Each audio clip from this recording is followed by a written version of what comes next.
Phải làm sao đây? Tiếc quá.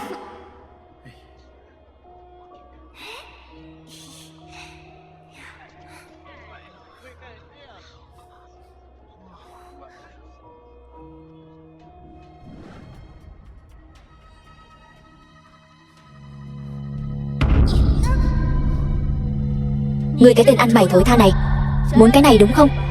Học sủa 2 tiếng cho ông đây nghe xem. Sẽ thưởng cho ngươi 2 miếng thức ăn thừa của cún. Ta không phải ăn mày. Nói ngươi là ăn mày. Ngươi chính là ăn mày. Ta không phải. Muội muội, ca ca, ngươi tránh ra. Không sao chứ, dám động vào ông đây, đánh cho ta. Đánh mất mạng hết cho ta. 2 mạng người hạ tiện, một mình ta gánh chịu. Đừng đánh muội muội ta.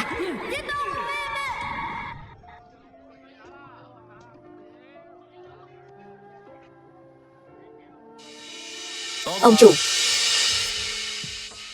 kẹo này ta mua.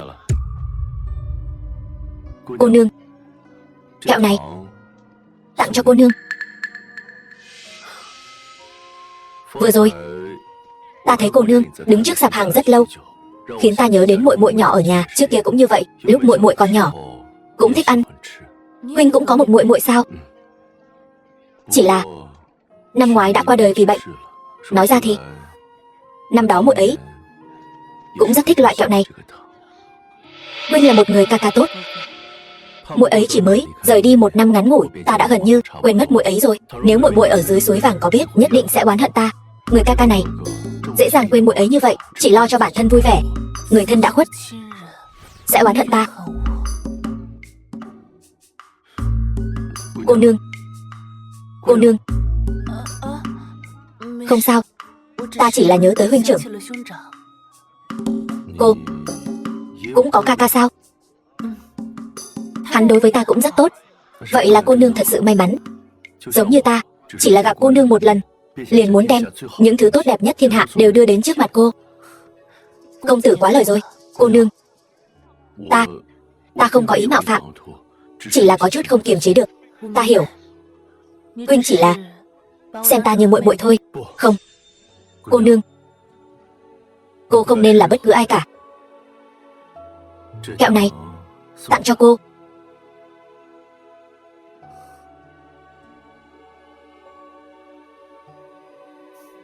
Cảm ơn. Cô nương, cô tên gì vậy? Ta còn có thể gặp lại cô không? Cho dù cô nương không muốn nói cho ta biết, ta sẽ luôn ở đây chờ cô. Ta còn muốn gặp lại cô.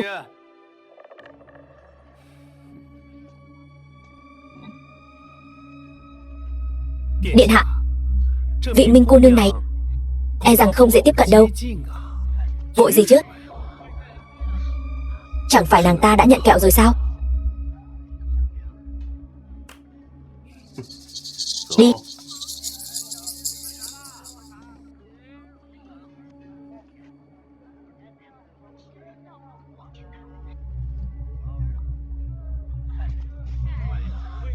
Miếu Nguyệt lão.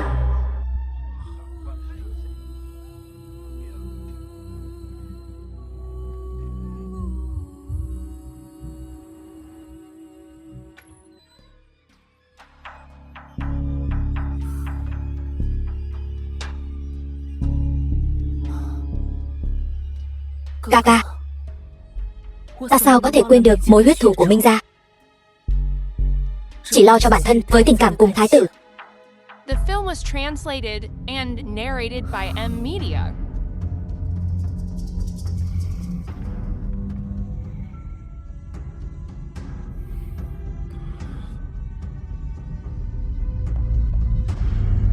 Ai? Là ta. Điện hạ, ngài có chuyện gì sao? Ta đã đợi nàng rất lâu rồi. Nàng sao lại không đến? Điện hạ, ta đã nói rồi, chuyện quá khứ hãy để nó qua đi, dần dần sẽ quên thôi. Nhưng Lý Công Công nói trước khi nàng ra khỏi cửa đã cài chân cài ta tặng cho nàng.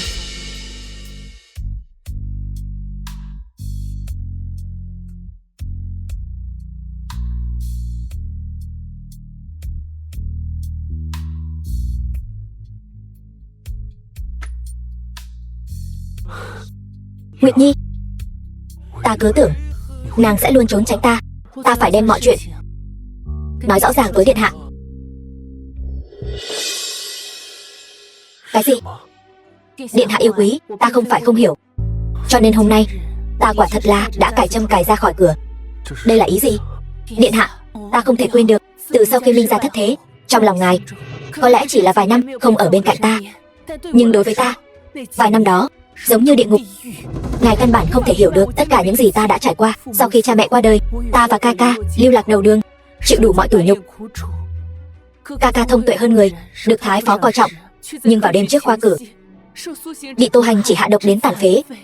Kim bảng đề danh, chấn hưng Minh gia không còn khả năng. Bày ở trước mắt chỉ có một con đường, chính là tiến vào ảnh các.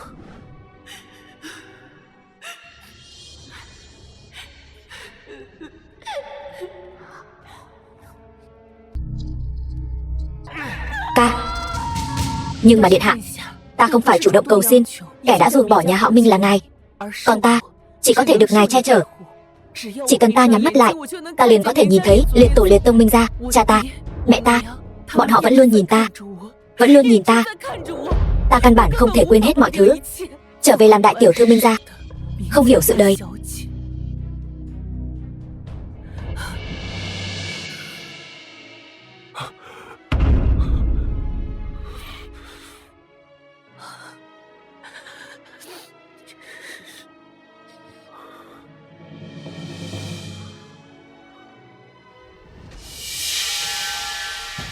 Lý công công, có nô tài, tra cho ta. Minh Nguyệt sau khi ra ngoài, rốt cuộc đã gặp ai? Lại làm xong một vụ một cách đơn giản. Đó còn không phải là vì Minh Nguyệt tỷ tỷ sớm đã bày bố. Nếu không, huynh xông vào như thằng ngốc, đã sớm mất mạng rồi.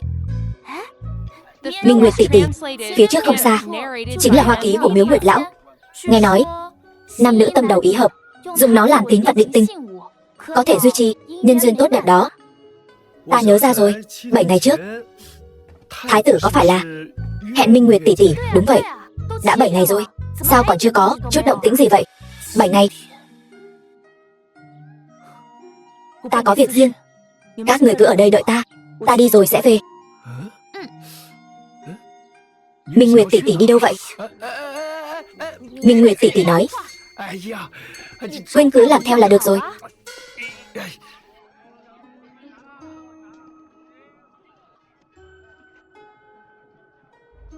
Cô nương, cuối cùng cũng đợi được cô rồi. Ta cũng không biết cô nương thích gì, liền mỗi ngày đến mua cái kẹo thỏ này làm quà tặng. Mỗi ngày? Đúng, ta cũng không biết cô nương khi nào sẽ đến, liền ngày ngày ở đây chờ đợi. Huynh không cần phải như vậy, ta cũng không có đồng ý với huynh. Lỡ như ta không đến thì sao? Ta không biết cô có đến hay không, nhưng ta đã hứa với cô, ta nhất định sẽ ở chỗ này chờ đợi, thì nhất định phải làm được. Cô nương một ngày không đến, ta liền đợi một ngày. Một năm không đến, ta liền đợi một năm. Ta không phải muốn chấp nhận huynh, ta chỉ là lo lắng huynh vẫn luôn nhớ đến ta, cho nên muốn khuyên huynh trở về. Vậy chứng tỏ cô nương hiểu ta, là tri kỷ của ta. Ngày mai ta vẫn sẽ đến. Ta sẽ không đến đâu. Vậy ta liền đợi cô nương thêm 7 ngày nữa.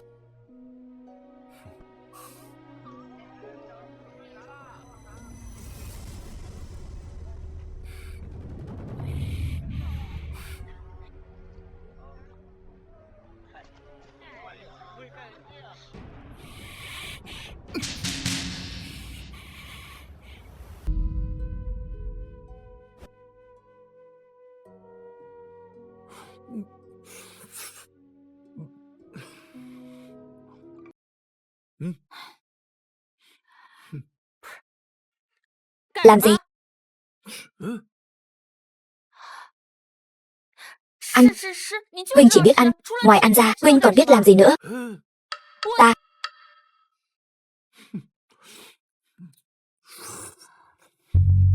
ăn.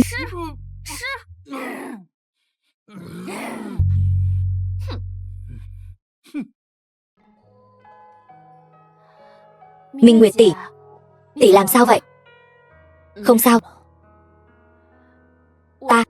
Ta biết tỷ có rất nhiều chuyện không muốn nói với ta. Nhưng mà tỷ có thể nói với ca ca tỷ mà. Tỷ đem hết khổ sở đổ cho huynh ấy, đúng không? Kiểu Nguyệt. Đúng vậy. The film was translated and narrated by M Media.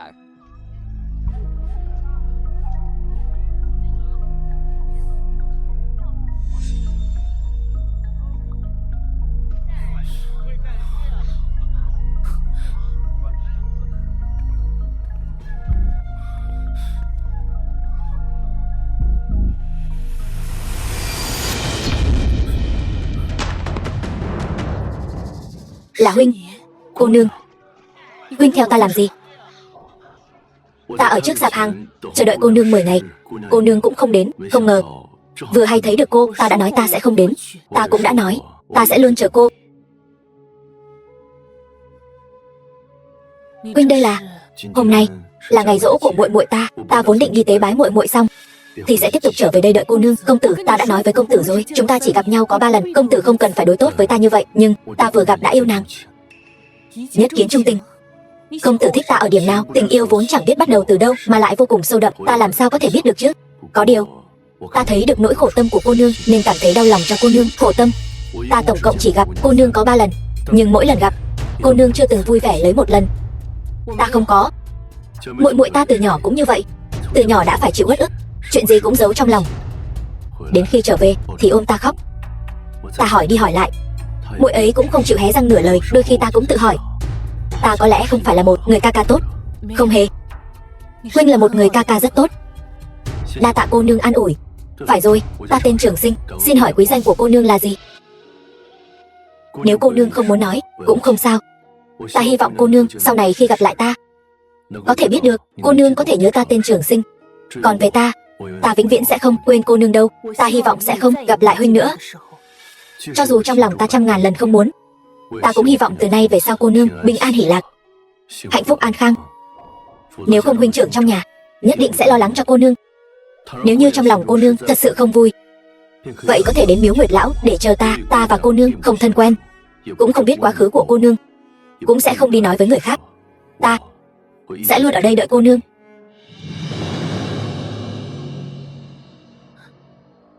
Chờ đã.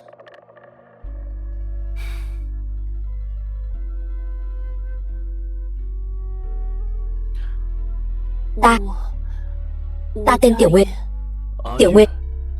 Được, ta nhớ rồi.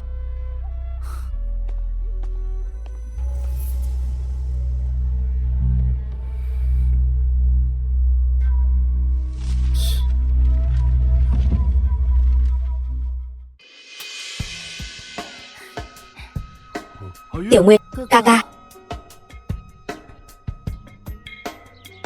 Ca ca, muội gặp được một người. Nhìn thấy hắn, muội liền nhớ đến huynh. Chính là ngày hôm đó chúng ta ở trước miếu Nguyệt Lão. Cô nương, cây kẹo này tặng cho cô nương. Ý của muội là bởi vì hắn giống ta, cho nên muội liền không nhịn được muốn thân cận hắn. Nhưng ta vẫn có chút kinh ngạc. Cái gì? Mỗi lần muội từ chối hắn luôn có thể đúng lúc nhắc đến muội muội nhỏ của mình, khiến muội không nỡ từ chối hắn. Thôi vậy, đây có lẽ chính là chiêu trò quen dùng của thiếu niên đang tuổi xuân thì. Có điều hắn lại có thể biết được muội ôm ấp tâm sự, cũng nhất định có thể biết được muội rất coi trọng hai từ huynh muội. Có lẽ chỉ là trùng hợp. Hắn chưa từng dò hỏi ta, cũng không truy hỏi thân phận của ta. Ta không biết hắn có thể từ trên người ta đạt được cái gì. Hắn không phải thẳng thắn nói rõ muốn có được muội sao? Ca. Thôi. Nhưng mà một câu hắn nói ta lại rất để ý. Chuyện gì? Tiểu Nguyệt, muội rốt cuộc đang lo lắng cái gì? Thái tử nói đợi ta đại thù báo xong hắn sẽ cưới ta. muội và thái tử điện hạ từ nhỏ đã là thanh mai trúc mã. Năm đó, nếu không phải Minh gia gặp tai họa bất ngờ, muội đã sớm cùng hắn thành hôn rồi. Vậy Tiểu Nguyệt, bây giờ muội nghĩ như thế nào? Năm đó, tin đồn lan ra. Ta từng hỏi hắn có tin tưởng phụ thân hay không. Hắn tận miệng nói cho ta biết hắn sẽ vĩnh viễn tin tưởng Minh gia, vĩnh viễn bảo vệ Minh gia. Nhưng Tiểu Nguyệt, bất luận muội ra quyết định gì, ca ca đều sẽ vô điều kiện đứng về phía muội. Thật sự không được, ta sẽ dẫn muội rời đi, vĩnh viễn không bao giờ về kinh thành nữa. Kỳ thật, nếu không phải bởi vì thái tử giúp đỡ, chỉ bằng chúng ta cũng khó mà tra ra chân tướng. Nhưng muội vẫn hận hắn, có phải không? Cho nên, dù thái tử có ân với ta, Tiểu Nguyệt, ta thà mất mạng cũng không để muội chịu sự uy hiếp của ân nghĩa này. Huynh không được nói mất mạng. Được. Không nói. Hiện giờ, Tô Hành Chỉ đã bị diệt trừ. Tiếp theo chính là Tô Đông Tuyệt. Ngay cả Tô Hành Chỉ, kẻ tham sống sợ mất mạng, đều không nguyện ý tiết lộ kẻ đứng sau là ai, chứng tỏ người này nhất định quyền thế ngập trời, hơn nữa thủ đoạn tàn nhẫn. Đến nỗi Tô Hành Chỉ, dù là mất mạng, cũng càng thêm e sợ hắn. Muốn tra ra lật đổ người này, chúng ta phải mượn nhờ lực lượng của thái tử. Tiểu Nguyệt, muội định làm thế nào? Tìm ra Tô Đông Tuyệt, tìm ra người Tô gia thực sự trung thành. Ảnh các làm quân cờ quan trọng trong tay thánh thượng, nhất định có liên quan tới tất cả tin tức của Tô Đông Tuyệt, ta phải có được.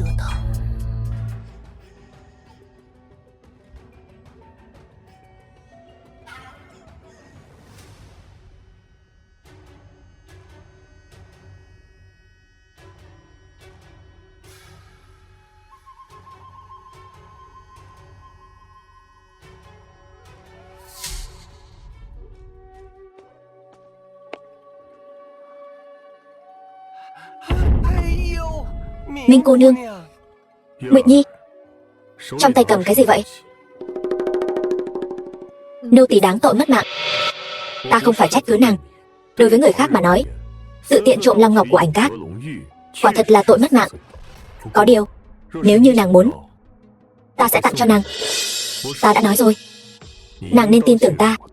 Vậy, nhưng ta tuyệt đối không cho phép nàng điều tra Tô Đông Tuyệt. Vì sao? Chuyện năm đó của Minh gia tuy có manh mối, nhưng không có chứng cứ xác thực. Nếu như nàng biết, nhất định sẽ đi điều tra. Hiện giờ, ta phải bảo đảm an toàn cho nàng, nhưng mà thù hận của Minh gia còn quan trọng hơn cả tính mạng của ta. Tính mạng của nàng quan trọng hơn. Nguyệt Nhi, nàng có biết không, vật quan trọng như vậy, ta sao có thể dễ dàng để ở thư phòng. Thứ trong tay nàng là giả. Cho ta thêm chút thời gian, ta sẽ điều tra rõ ràng.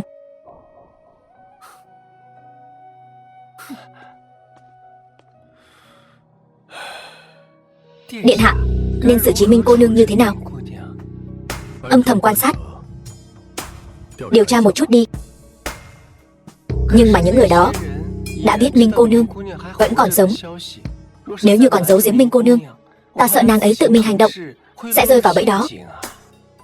Vậy thì để Nhị Nguyệt, Cửu Nguyệt đi theo nàng ấy. Đi đi. Dạ.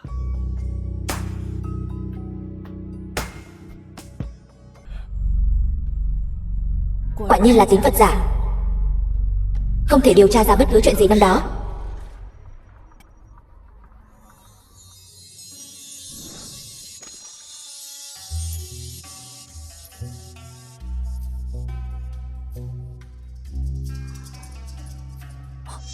Ai?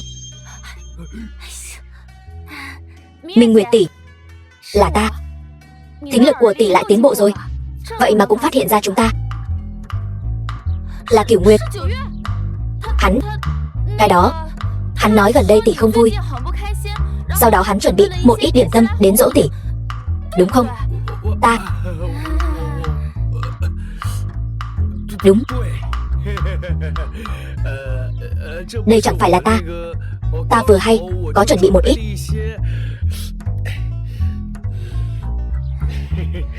táo gai. Huynh thật sự có. Nhất định rồi. Thái tử điện hạ nói, ăn món này rồi, mọi phiền não đều quên hết.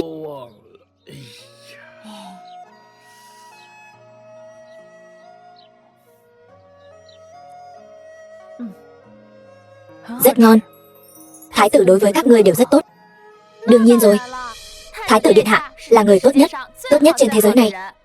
Năm đó chính là vì điện hạ cứu ta, cho nên ta mới cam tâm tình nguyện gia nhập Ảnh Các. Cứu cô.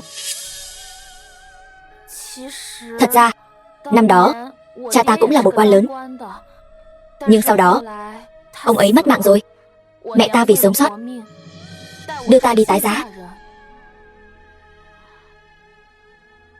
Cái tên khốn kiếp kia, hắn ta ham rượu háo sắc, sau một lần say rượu lại dám đối với ta. Sau đó ta giãy giụa thoát ra tìm mẹ ta, nói cho bà ấy biết hành động của tên khốn kiếp kia. Nhưng không ngờ mẹ ta tát cho ta một cái, còn uy hiếp ta. Bà ta còn giúp cái tên khốn đó cùng nhau đè tôi xuống. Sau đó thì sao? Sau đó tôi đã làm tới luôn, lấy mạng bọn họ. Giả ăn mày trốn ra ngoài. Là Thái tử điện hạ đã cứu ta. Nói ra thì ta thì không bằng Minh Nguyệt tỷ tỷ. Tỷ thật tốt số. Ít nhất tỷ có một người ca ca yêu thương tỷ như vậy. Cô chịu khổ rồi. Đang yên đang lành nói mấy cái này làm gì? Minh Nguyệt tỷ, thật ra thì tỷ đừng buồn như vậy. Sau này chúng ta là người một nhà. Tỷ có gì không vui đều có thể nói với ta.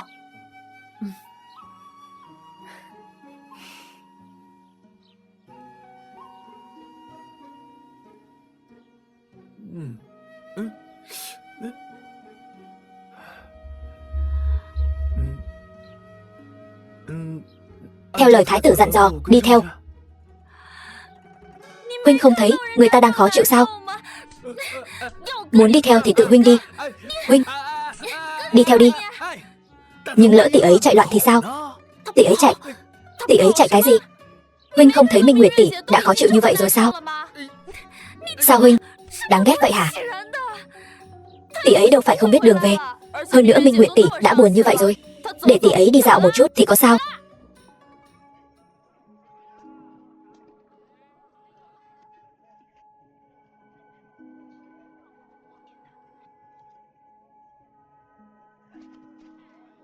Nếu cô nương trong lòng thực sự không vui, có thể đến Miếu Nguyệt Lão đợi ta. Miếu Nguyệt Lão, ta sẽ luôn ở đây đợi cô.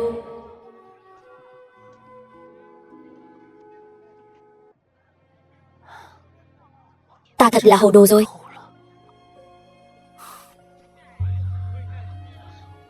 Cô nương.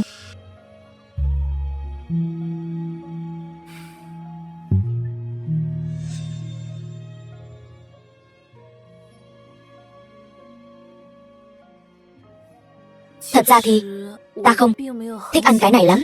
The film was Cô thích ăn gì? translated Ta and giúp cô đi mua. narrated by M Media. Thôi đi. Vậy cô gặp khó khăn gì? Gì cơ? Ta từng hứa với cô nương, nếu như chịu ấm ức hoặc gặp khó khăn đều có thể đến đây tìm ta. Những ngày đó ta luôn mong chờ cô đến, lại lo lắng cô thật sự đến. Cô nương, hay là chúng ta tìm một chỗ ngồi xuống nói chuyện đi. Ta không thể nói. Đi theo ta. Gì cơ?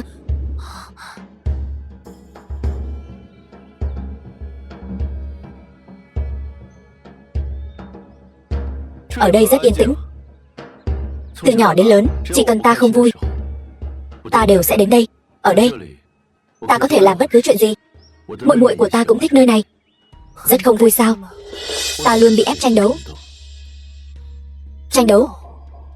Từ khi ta nhớ được, phụ thân ta đã để cho huynh đệ chúng ta tàn sát lẫn nhau, chọn ra người nắm quyền mạnh nhất để dẫn dắt gia tộc, tái hiện vinh quang tổ tiên, mở ra thời đại thịnh thế mới. Mà những huynh đệ còn lại cuối cùng đều là đá mài dao. Vậy đây cũng đâu phải lỗi của huynh, nên ta vẫn luôn muốn có được sự chấp thuận của phụ thân. Vì thế ta cố gắng nhẫn nhịn để lấy lòng người. Cũng bởi vì vậy, phải học cách cân nhắc lợi hại, phải học cách nhẫn nhịn. khó lòng từ bỏ. Từ bỏ. Còn vị huynh đệ kia của ta cũng bởi vì những điều này từ bỏ tình cảm của chúng ta. Huynh là đại công tử thế gia, xem như vậy đi. Vậy sao huynh lại rảnh rỗi như vậy ở miếu Nguyệt lão chờ ta? Thật ra ta vẫn luôn muốn nói với cô, trên đời này so với tình thân không có gì quan trọng hơn. Ta đã mất muội muội rồi, ta không muốn mất thêm người thân nữa. Ta nguyện ý từ bỏ, nhường những thứ này cho hắn. Bởi vì ta đã tìm được cô rồi. Ta dù thế nào cũng không thể từ bỏ.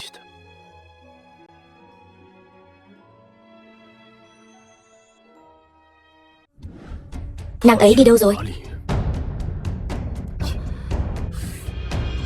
Điện hạ hỏi các ngươi đó. Bẩm điện hạ, Minh Nguyệt tỷ ấy vốn dĩ thích một mình hành động, cẩn thận trong mọi việc. Nếu tỷ ấy không cho phép, chúng ta muốn đi theo tỷ ấy e là rất khó. Chuyện như vậy xảy ra bao lâu rồi? Nửa tháng. Nửa tháng. Các người làm tốt lắm. Điện hạ, tính mạng Nhị Nguyệt này đều là của ngài. Dù là mất mạng cũng không dám giấu ngài. Chỉ là từ sau khi ngài hẹn Minh Nguyệt tỷ ấy không có một ngày nào vui vẻ. Hơn nữa, ta lén lút theo dõi tỷ ấy mấy lần, cứ tưởng tỷ ấy chỉ đi gặp huynh trưởng. Cho nên ta, thuộc hạ đáng mất mạng vạn lần, xin điện hạ phạt.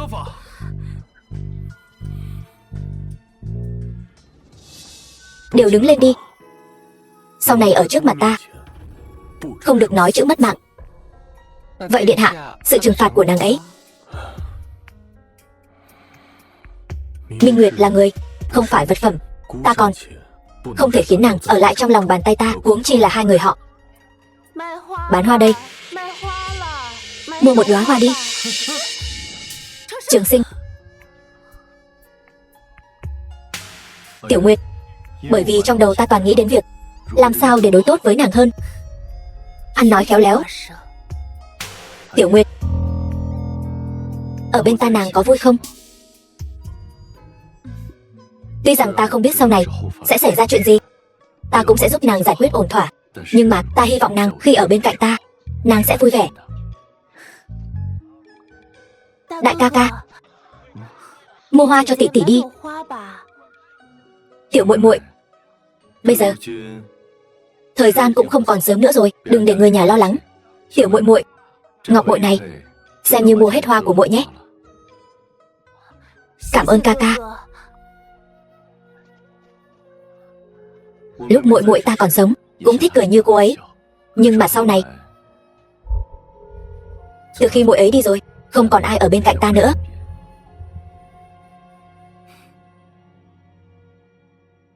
Tiểu Nguyệt, sau này sẽ luôn ở bên ta nhé, được không?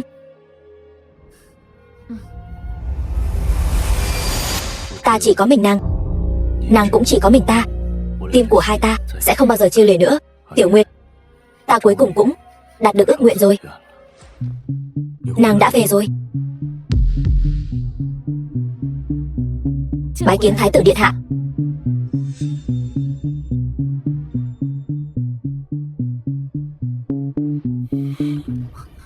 Buông tay.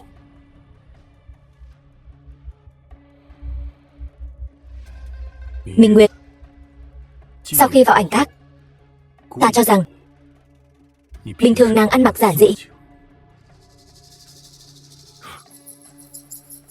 ngay cả cây châm bích ngọc thất bảo linh lung ta ban cho cũng chưa từng thấy nàng đeo. Sau này ta mới biết, không phải nàng không thích trang điểm, mà là những thứ ta tặng nàng không cần. The film was translated and narrated by M Media.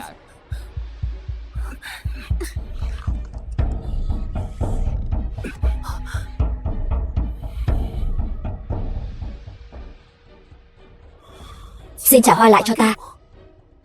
Trả lại cho ta. Nó đã nát rồi. Nếu như nàng muốn, ta sẽ sai người mang đến cho nàng nhiều thứ tốt đẹp hơn. Ta chỉ cần bông hoa đó. Nàng đừng hòng.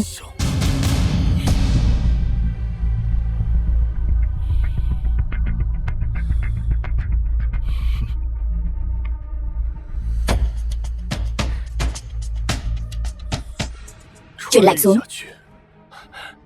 Ta muốn lấy mạng một người. Điện hạ. Điện hạ, vừa rồi lão nô lỡ lời. Lúc này tuyệt đối không phải là thời cơ tốt nhất để ra tay.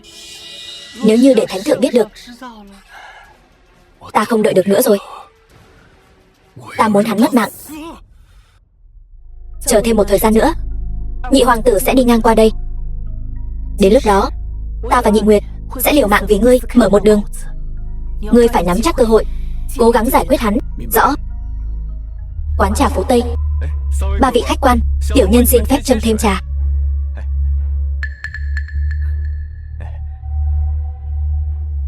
Được rồi, huynh muội bọn ta đang trò chuyện, đừng ở đây.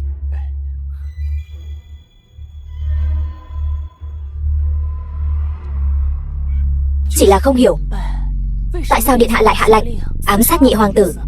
Hắn từ ngoài quan ải hồi kinh cũng đâu phải 1-2 ngày. Rõ ràng trước đó còn chuẩn bị chu đáo, từng bước một. Bây giờ lại. Điện hạ bảo chúng ta làm gì thì chúng ta làm cái đó. Cùng lắm thì cũng chỉ là mất một cái mạng. Mất mạng vô nghĩa, không phải là anh hùng.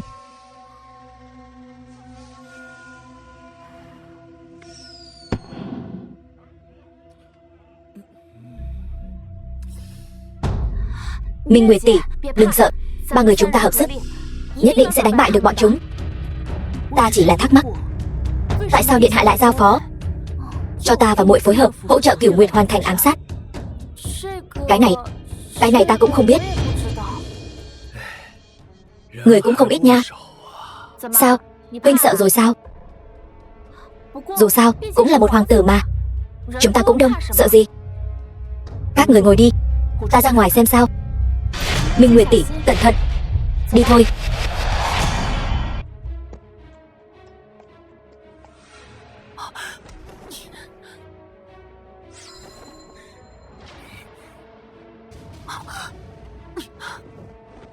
Tiểu Nguyệt, đừng mà.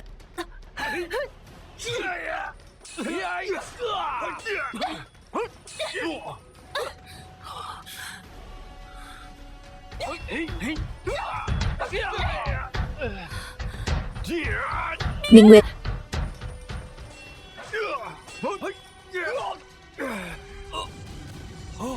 Nhị Nguyệt. Đừng mà. Nhị Nguyệt. Nhị Nguyệt. Minh Nguyệt tỷ.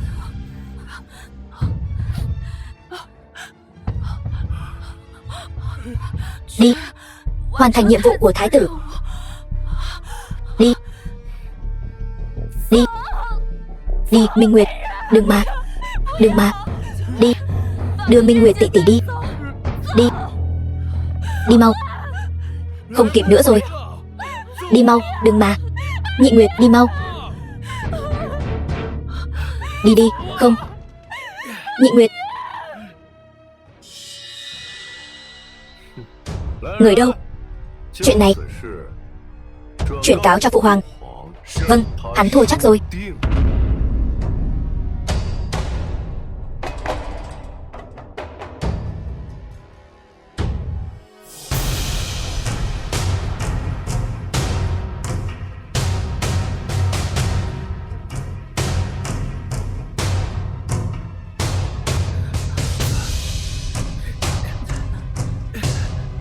Đến đây. Gần đây không còn quân truy đuổi nữa rồi. Đợi mọi chuyện kết thúc rồi về bẩm báo điện hạ. Minh Nguyệt tỷ tỷ, lúc nãy nếu đổi lại là ta cũng sẽ đỡ đau cho tỷ. Tỷ đối với chúng ta thật sự rất quan trọng. Xin lỗi, ta đã không bảo vệ tốt cho các ngươi. Xin lỗi. Thái tử điện hạ thân là chữ quân, triều đường lại phái thích khách. Hạ thượng thư hành thích nhị hoàng tử giữa phố. Hoàng thượng thật là to gan lớn mật, không coi vua cha ra gì. Hành vi này đặt thể diện hoàng gia vào đâu? Đặt quốc pháp Vào đâu chứ? Hoàng thượng, may mắn lần thích sát này không thành công. Nhị hoàng tử điện hạ chinh chiến ở biên quan mấy năm, không biết đã đổ bao nhiêu máu vì dân ta. Chiến sĩ ở biên quan đều nói nhị hoàng tử điện hạ luôn luôn trạch tâm nhân hậu, thương yêu binh sĩ như con. Giờ đây nhị hoàng tử không mất mạng ở biên quan, lại suýt mất mạng dưới tay huynh đệ. Thái tử điện hạ có hành động tàn hại cốt nhục như vậy, thật khiến người ta phẫn nộ. Thái tử điện hạ, mời. Thật là một vị chữ quân tương lai tốt đẹp. Phụ hoàng, chuyện này nhất định có điều kỳ lạ. Thái tử tuyệt đối không thể làm ra chuyện như vậy. Nếu thật sự là do đệ ấy làm, vậy nhất định là do nhi thần chọc giận đệ ấy. Xin phụ hoàng bớt giận, xá tội cho thái tử. Nếu không, nhi thần thà quỳ mãi không đứng dậy. Nhị hoàng tử quả nhiên hiền lương, lại muốn vì kẻ sát hại mình mà xin xỏ tha tội. Nhưng hoàng thượng, hành động này của thái tử điện hạ rõ ràng là muốn khơi mào tranh chấp hoàng thất, làm lung lay quốc bản. Người tuyệt đối không thể bỏ qua cho hắn. Tô thượng thư, thật là chụp cho ta một cái mũ lớn. Chuyện này phụ hoàng còn chưa quyết đoán. Ông đường đường là một thượng thư bộ hình, ở đây ăn nói hồ đồ, chỉ trích ta đường đường là thái tử. Chuyện này, Trường Sinh, con đứng lên trước đi. Dạ, chuyện này còn chưa điều tra rõ ràng, các người đã vội vàng suy đoán ra thể thống gì? Cảnh Hoa, con nói xem, chuyện này có liên quan đến con không?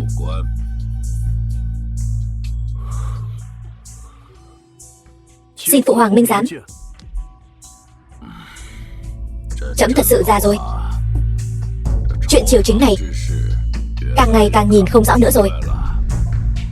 Cảnh Hoa, Tinh Tây Đạo chẳng phải có chỗ sơn trang mới của con sao? Khoảng thời gian này con cứ ở đó tự kiểm điểm cho tốt đi. Dạ.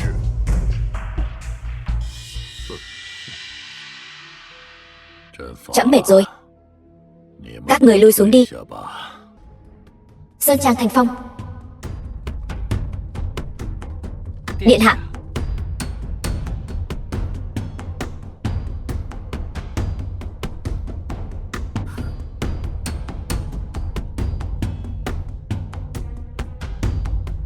Thuộc hạ làm việc không tốt, xin điện hạ trách phạt.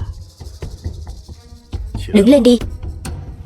Chuyện này là do ta suy nghĩ không chu toàn, ra lệnh hấp tấp mới khiến Nhị Nguyệt. Ta sẽ sai người đem thi thể của Nhị Nguyệt từ bãi Tha Ma về, an táng tử tế. Tạ điện hạ, Nhị Nguyệt qua đời, cả tiểu đội chỉ còn lại ngươi và Minh Nguyệt. Trước kia đều là Nhị Nguyệt chăm sóc ngươi, từ nay về sau ngươi cũng nên tự gánh vác một mình rồi. Tạ điện hạ, thuộc hạ nhất định không phụ sứ mệnh. Ngươi lùi xuống đi. Minh Nguyệt, nàng ở lại nói chuyện với ta.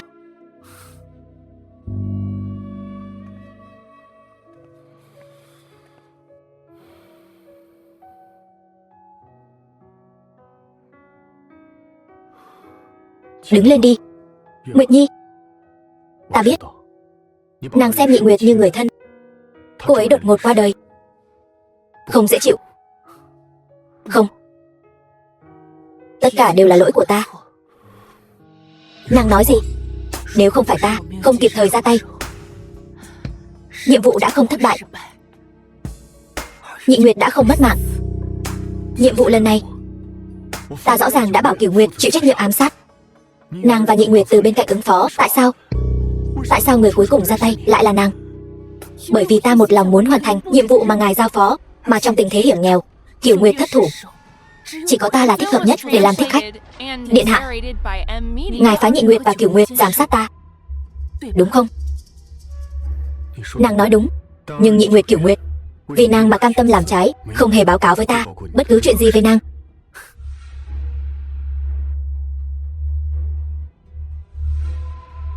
Bởi vì bọn họ đã nói với ta vào ảnh gác rồi, chúng ta chính là người một nhà. Nhưng điện hạ, ngài đột nhiên hạ lệnh ám sát nhị hoàng tử, có phải là đã biết Trường Sinh đã gặp mặt ta, còn có ý với ta, cho nên ngài muốn cho dù ta không tự tay lấy mạng hắn, cũng phải để ta tham gia vào. Đúng, một trong những nguyên nhân của nhiệm vụ này chính là vì ta. Ta đố kỵ, nhưng ta đã không ra tay. Chính là vì tham gia vào nhiệm vụ này, Nhị Nguyệt mới mất mạng. Điện hạ, ta và ngài đều là hung thủ hại Nhị Nguyệt. Trường Sinh đích thân nói với ta, hắn nguyện ý từ bỏ tranh đoạt. Cho dù như vậy, ngài vẫn muốn lấy mạng hắn sao? Nguyệt Nhi, quan hệ giữa nàng và hắn quả nhiên tốt đến mức vượt quá dự liệu của ta. Không những không ra tay với hắn, còn gọi tên hắn. Ta chỉ là muốn biết, ngài vẫn muốn lấy mạng hắn sao?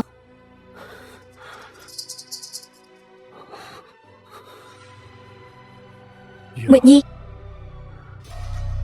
từ sau khi Minh ra diệt môn, nàng chưa từng gọi tên của ta. Ta muốn biết có phải ngài vẫn muốn lấy mạng hắn không? Phải. Hắn nhất định phải mất mạng. Dù cho hắn đối với hoàng vị không hề có ý niệm gì. Nguyệt Nhi, ta không chỉ một lần nói bảo nàng tin tưởng ta, nhưng mà nàng chưa từng đem lời hứa của ta để vào trong lòng. Hiện giờ ngay cả hắn nói không muốn tranh đoạt hoàng vị, những lời như vậy nàng đều tin tưởng không nghi ngờ. Phải, ta tin hắn.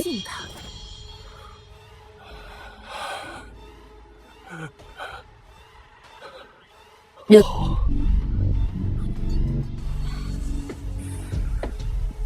Người đâu? Trước khi mọi chuyện kết thúc, ta không cho phép Minh Nguyệt bước ra khỏi cửa phòng nửa bước. Dạ.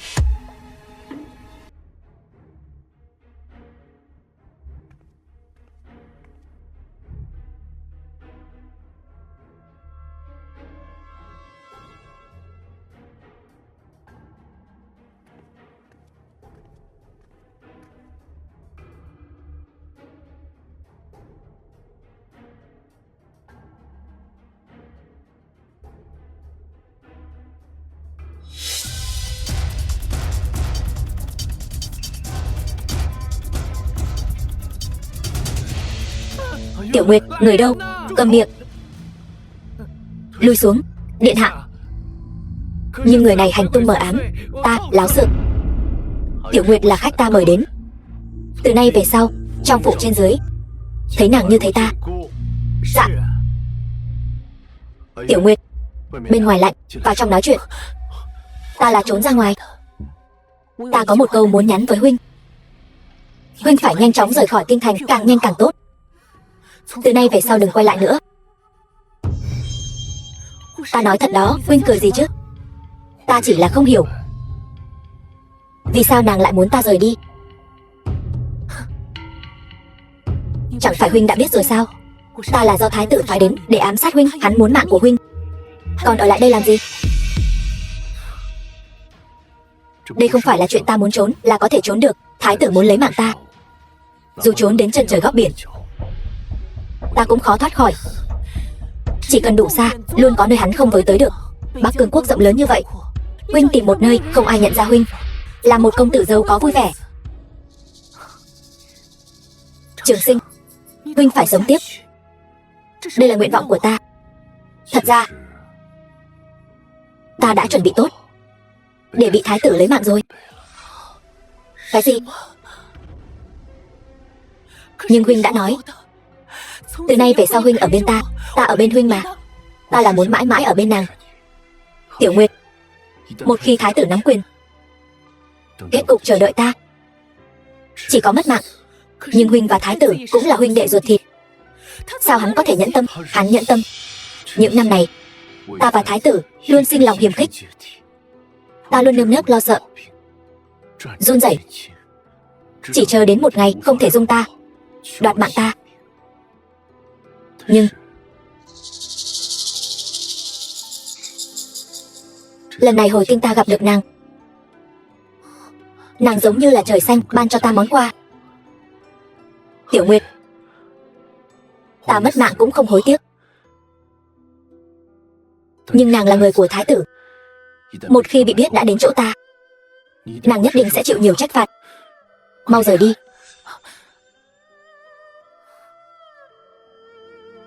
Không thể mất mạng. Ta muốn chàng sống.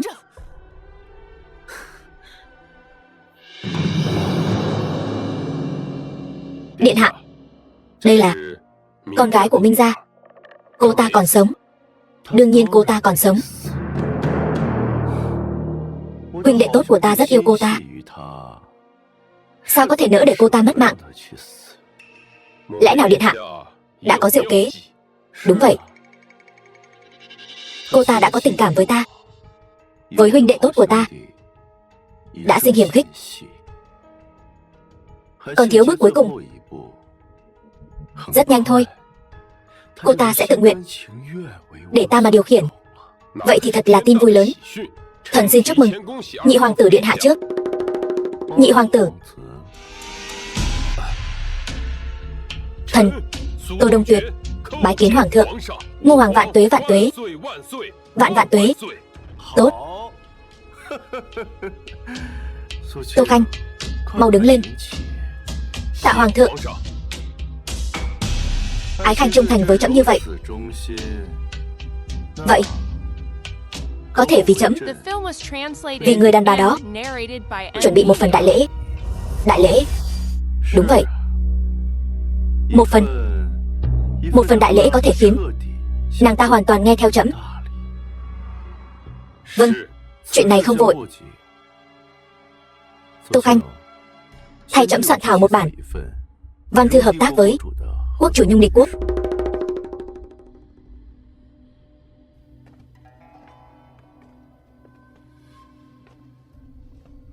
Thái tử điện hạ có nhiệm vụ khẩn cấp, đặc phái Minh Nguyệt, Cửu Nguyệt, hai người cùng đi. Nhiệm vụ gì? Thái tử điện hạ không phải nói không cho ta ra ngoài sao? Thượng thư bộ hình Tô Đông Tuyệt cấu kết Nhung Địch quốc ý đồ tạo phản. Thái tử điện hạ đã chặn được mật thám Nhung Địch quốc gửi văn thư đến và trình lên trong cung. Nhiệm vụ của các ngươi lần này chính là đến Tô phủ tiêu diệt phản tặc. Bất luận kẻ nào đều lấy mạng không tha. Tô Đông Tuyệt. Minh cô nương, đây chính là đại lễ Thái tử điện hạ tặng cho cô đó.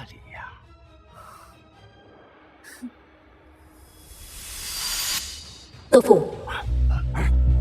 Mau mau mau.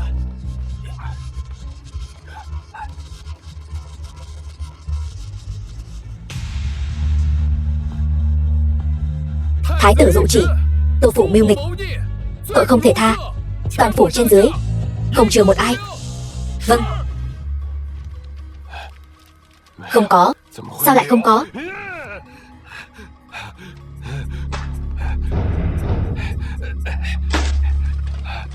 Cái này cũng không có. Cái này. Tô Đông Tuyệt, ngươi cũng có ngày hôm nay. Ngày xưa ngươi vu khống cha ta, thông đồng với địch phản quốc. Hôm nay điện hạ đã chặn được thư tử thông đồng với địch của ngươi. Kẻ phản quốc bộ chủ không phải cha ta, là ngươi. Không thể nào. Thư tử ở trong tay ta. Thư tử đáng lẽ phải ở trong tay ta. Là ai? Là ai lấy đi? Rốt cuộc là ai? Ai lấy thư tử không quan trọng. Muốn người không biết, trừ khi mình đừng làm. Tô Đông Tuyệt, người tốt nhất nói ra hung thủ thật sự đứng sau là ai. Nếu không, ta muốn mạng của ngươi. Người sai khiến ta là... Không có ai sai khiến ta. Ngươi không thể lấy mạng ta. Hắn sẽ cứu ta. Hắn nhất định sẽ cứu ta. Vậy sao? Nhưng mệnh lệnh ta nhận được là lấy mạng không tha. Nếu hắn thật lòng cứu ngươi, sao ngươi lại rơi vào tay ta?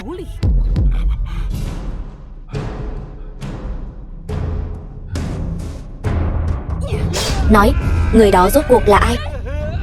Nói, rốt cuộc là ai? Ta nói.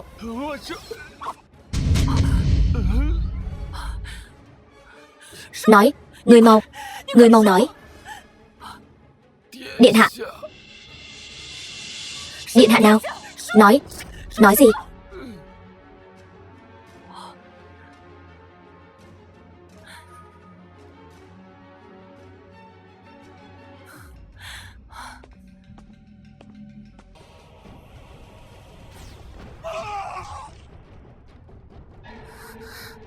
Đừng lấy mạng ta. Đừng lấy mạng ta.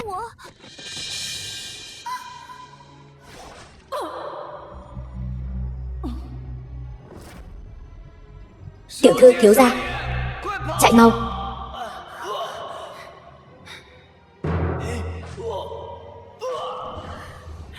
Còn chờ gì nữa? Chạy đi.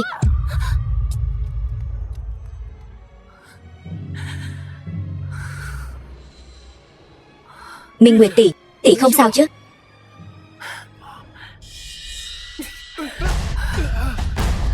Rốt cuộc ngươi là ai? Nói. Là ta, Kiểu Nguyệt.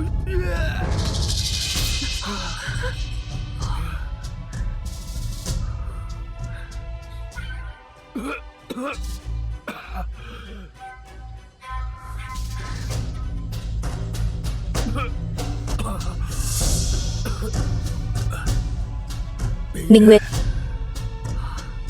rốt cuộc tỷ muốn thế nào?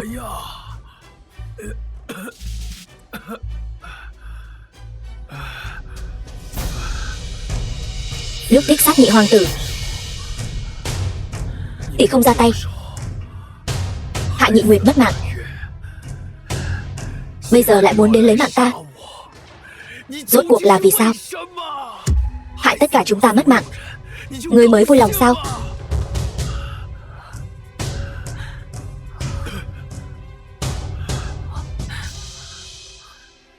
Ngươi quên hết rồi sao? Minh Nguyệt. Minh Nguyệt.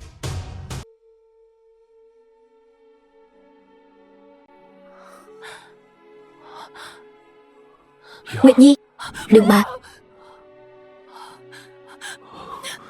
Không sao rồi, không sao rồi. Kiểu Nguyệt. Kiểu Nguyệt hắn. Ta đã đem chuyện nói cho Kiểu Nguyệt. Hắn sẽ không trách nàng đâu. Bây giờ rất an toàn. Rất an toàn. Ta biết. Nàng thấy được chính mình trước đây. Không sao đâu. Tiểu cô nương nhà họ Tô kia, cô ấy cũng rất an toàn.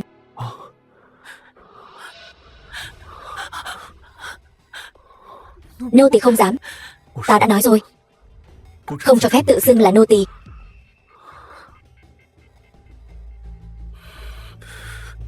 Nguyệt Nhi. Không sao đâu. Giờ đây đại thù đã báo. Cha con Tô gia đã bị tiêu diệt rồi. Nàng cho ta chút thời gian, ta sẽ chứng minh Minh thượng thư năm xưa vô tội, trả lại sự trong sạch cho ông ấy. Kẻ thù của ta vẫn chưa mất mạng. Nàng nói gì? Kẻ thù của ta vẫn còn. Cha con Tô Đông Tuyệt liều mạng muốn bảo vệ hắn. Hắn vẫn còn sống. Điện hạ, cho ta Long Ngọc đi. Ta nhất định phải điều tra rõ sự thật năm xưa, dù là không có chứng cứ. Ngài nói cho ta biết, hắn rốt cuộc là ai? Nàng sẽ không tin đâu, ta sẽ tin. Người đó chính là Trường Sinh.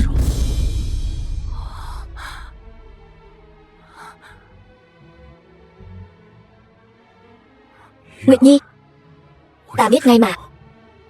Nàng sẽ không tin đâu. Hắn với nàng chỉ có vài lần gặp mặt. Ta và nàng từ nhỏ đã lớn lên cùng nhau. Nếu không phải Minh thượng thư gặp chuyện, nàng đã sớm trở thành thê tử của ta rồi. Ta vì nàng trải đường, để nàng có thể tự tay trừ cử cha con Tô gia. Nguyệt Nhi, nàng thật sự rất tàn nhẫn. Điện hạ, cho ta Long Ngọc. Ta sẽ không cho nàng đâu.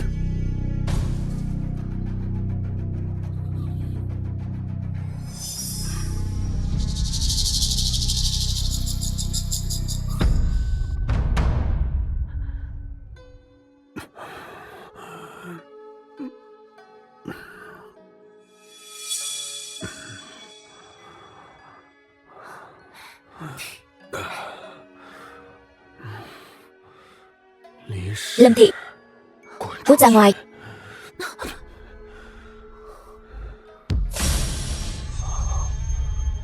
Nguyệt Nhi,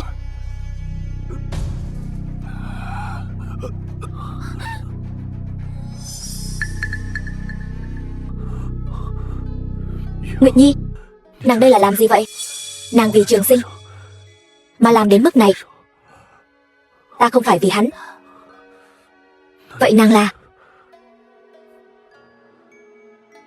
Ta là vì chính ta. Điện hạ, chàng không phải muốn trở về như trước kia sao?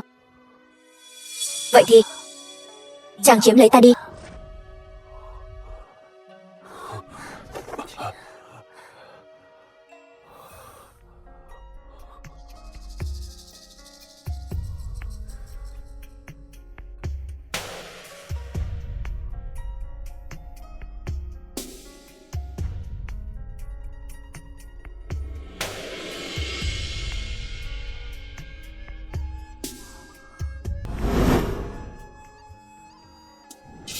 Tiểu thư thiếu gia, chạy mau.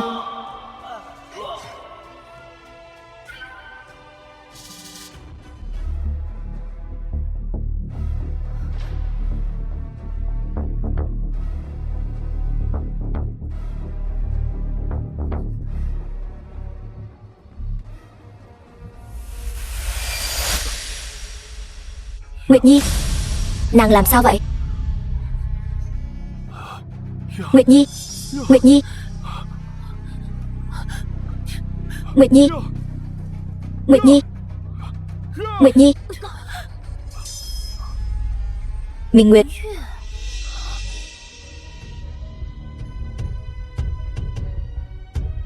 Thư phòng thần ẩn môn.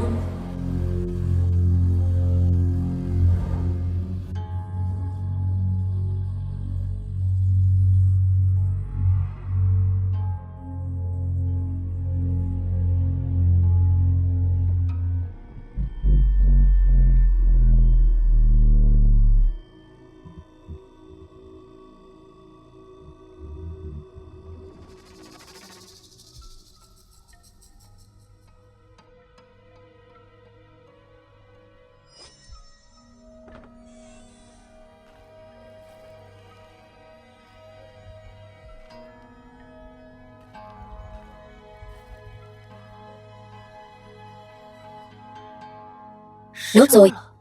Tại sao? Ai làm? Trường Sinh có lẽ sẽ gạt ta, Thái tử có lẽ sẽ gạt ta, nhưng trên đời này không ai dám làm giả văn thư mà giao cho Thánh thượng duyệt cả. Dù là không có tư liệu điều tra của Tô Đông Tuyệt, chỉ cần biết năm xưa rốt cuộc là ai đã hạ mệnh lệnh tàn sát Minh thị nhất tộc.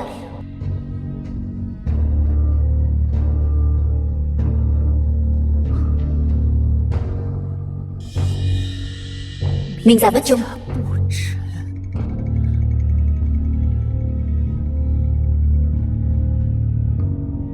Ý đồ mưu phản.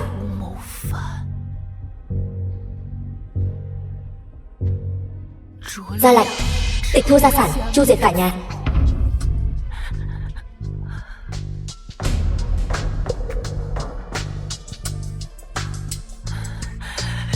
Thần ẩn môn được phép bắt giữ.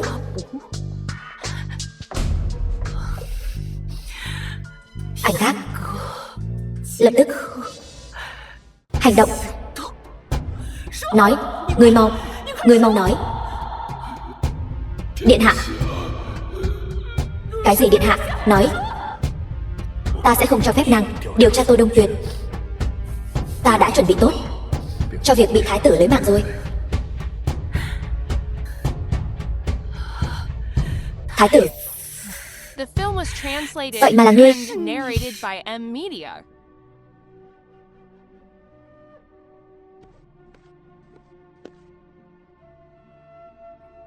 Điện hạ, Minh cô nương đến rồi.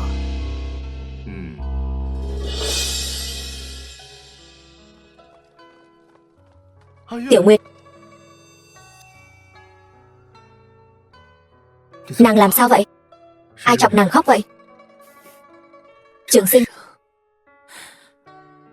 ta muốn cùng chàng thương lượng một chuyện.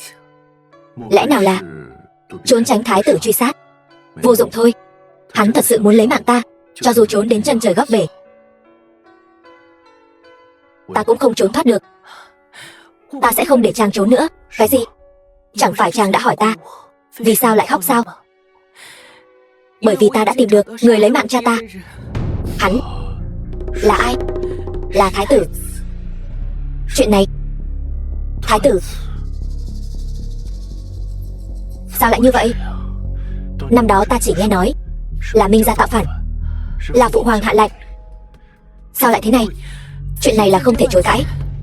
Ta đã xem văn thư của thần ẩn môn, tìm được hồ sơ vụ án năm đó. Tuy rằng phần lớn đã bị đốt hủy, nhưng vẫn thấy thần ẩn môn lúc đó phê chuẩn bắt giữ hành động đồ sát Minh gia, mà người chấp hành chính là người nắm quyền ảnh các. Thái tử. Không ngờ lại là thái tử. Minh thượng thư một lòng vì nước, giang sơn xã tắc, bậc hiền thần như vậy, không ngờ cuối cùng lại trở thành quân cờ bị vứt bỏ của thái tử. Đúng rồi, Nguyệt Nhi. Vậy nàng định làm gì? Ta muốn báo thù. Thánh thượng cần một người nắm quyền mạnh nhất, tiếp quản Giang Sơn.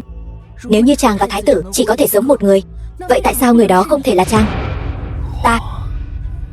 Ta không được. Ta không có thủ đoạn của thái tử, nhưng chàng có một trái tim nhân hậu hiền minh.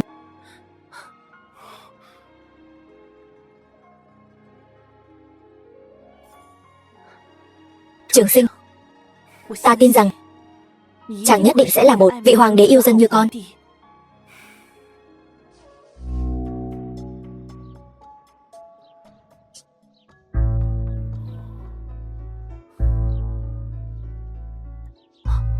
Đại phu, chân của ca ca ta còn cứu được không? Minh công tử, năm đó vết thương quá nặng, lại không thể kịp thời lấy mảnh xương vỡ ra, dẫn đến tàn tật chân trái.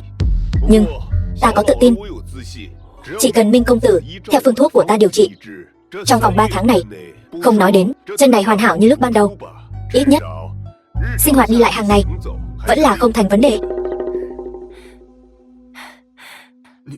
Ý ngươi là ta vẫn còn cơ hội có thể đứng lên sao? Đương nhiên rồi. Đa tạ thần y, xin thần y kê đơn, ta đi lấy thuốc ngay đây. Không vội, để ta tự mình về lấy thuốc, lát nữa sẽ đưa đến phủ sau. Vậy Minh công tử, xin cáo từ. Ta tiễn ngài ra.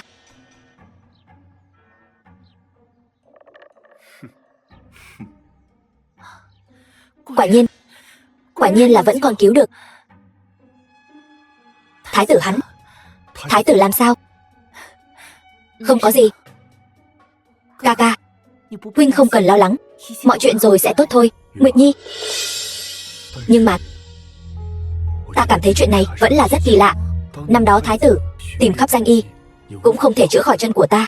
Bây giờ nhị hoàng tử dẫn người đến, lại nói chân của ta là vì năm đó không kịp thời lấy ra mảnh xương vỡ nên mới bị tàn tật. Ca, huynh không cần lo lắng. Cho dù là thù của huynh hay là thù của cha mẹ, ta nhất định sẽ giúp huynh thanh toán sạch sẽ. Trước đó ta sẽ đem huynh giao phó cho nhị hoàng tử Tiểu Nguyệt. Muội rất tin tưởng hắn. Nhưng mà ca, hắn là người mà muội đã chọn. Hắn đối xử với muội có tốt không? Hắn đối với muội rất tốt. Hơn nữa hắn còn nói với muội, từ nay về sau muội sẽ ở bên hắn. Hắn ở bên muội. Tiểu Nguyệt, nếu muội đã là người hắn chọn, The film was Vì sao? translated and narrated by vì sao muội vẫn M Media. cau mày không vui vậy? Thật ra ca ca nằm mơ cũng muốn rửa oan cho cha. Nhưng mà ta, bao gồm cả cha mẹ ở trên trời có linh thiêng, đều hy vọng muội sau này có thể một đời thuận lợi, an khang vui vẻ. Báo được lại thù ta mới vui vẻ. Đã như vậy, hết thảy đều nghe Tiểu Nguyệt. Chuyện đưa ta rời đi còn cần phải bẩm báo Thái tử điện hạ. Hắn còn có người khác phải đối phó, sẽ không có ai chú ý tới huynh đâu.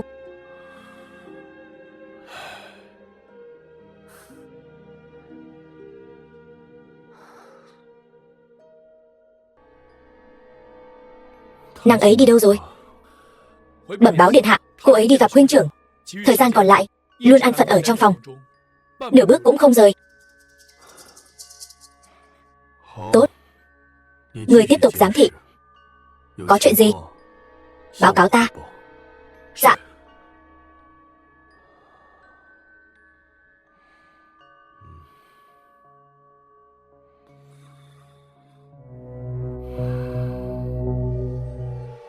Báo. Điện hạ, có tin tức. Nói, người của chúng ta ở ngoại thành bắt được mật thám nước Nhung Địch, trải qua nghiêm hình tra khảo, đã biết được tin tức mới. Tiếp tục nói, kẻ cấu kết với nước Nhung Địch căn bản không phải Tô Đông Tuyệt, là Nhị hoàng tử. Tô Đông Tuyệt chỉ là làm kẻ thế mạng. Bọn họ mượn thuyền buôn của Tô phủ, đưa người Nhung Địch từng nhóm vào kinh thành. Bây giờ, đám binh tốt này đều ở trong kinh thành. Ngày thường, dạ làm dân thường. Nghiệt chướng này muốn làm gì? Gặm nhấm quốc đô Bắc Cương của ta. Dạ. Điện hạ, quốc chủ Nhung Địch cùng Nhị hoàng tử ước định, Nhị hoàng tử cung cấp áo giáp binh khí, chỉ chờ một tiếng ra lệnh. Bọn Nhung Địch này mặc giáp thành binh, giúp hắn đoạt lấy hoàng vị. Đến lúc đó, Nhị hoàng tử sẽ hứa với chúng cho họ 30 tòa thành trì. Thật là một hoàng tử mưu trí hơn người. Điện hạ, có nên lập tức báo việc này không? Mấy ngày trước, Nhị hoàng tử bị ám sát. Phụ hoàng mới sinh ra hiềm khích với ta. Chỉ dựa vào lời khai của một mình ta, e rằng khó mà tin phục. Trừ phi có chứng cứ khác. Điện hạ, chúng ta còn thẩm vấn ra được, ngày mai tướng quân Nhung Địch quốc sẽ cùng Nhị hoàng tử tại Kinh Tây Đạo hồng tụ triều gặp mặt. Điện hạ, đây là cơ hội trời cho. Đợi bắt được Nhị hoàng tử, kiêm luôn thẩm vấn vụ án oan khuất Minh phủ năm xưa, nhất định có thể hỏi ra được chứng cứ. Ngài cũng có thể đối với Minh cô nương có lời giải thích rồi. Được. Sáng sớm ngày mai, điểm binh 100 người, Lạn Ảnh Các, Minh Nguyệt, Kiểu Nguyệt cùng đi theo, bắt giữ nghịch tặc. Vâng.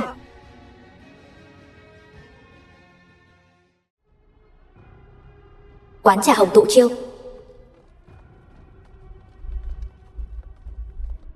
Lục soát.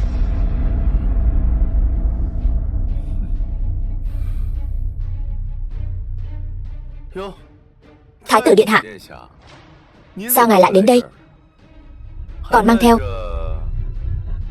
hộ vệ ảnh các này? Ngươi không cần giả ngốc nữa, ngươi nên biết mới phải. Điện hạ, ở đây ngoài Nhị hoàng tử ra không có ai khác. Thái tử điện hạ, ngài đây hùng hùng hổ hổ mang theo hộ vệ ảnh các này đến đây, rốt cuộc là vì cái gì vậy?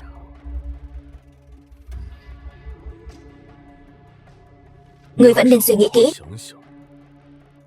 làm sao giải thích phong thư này đi.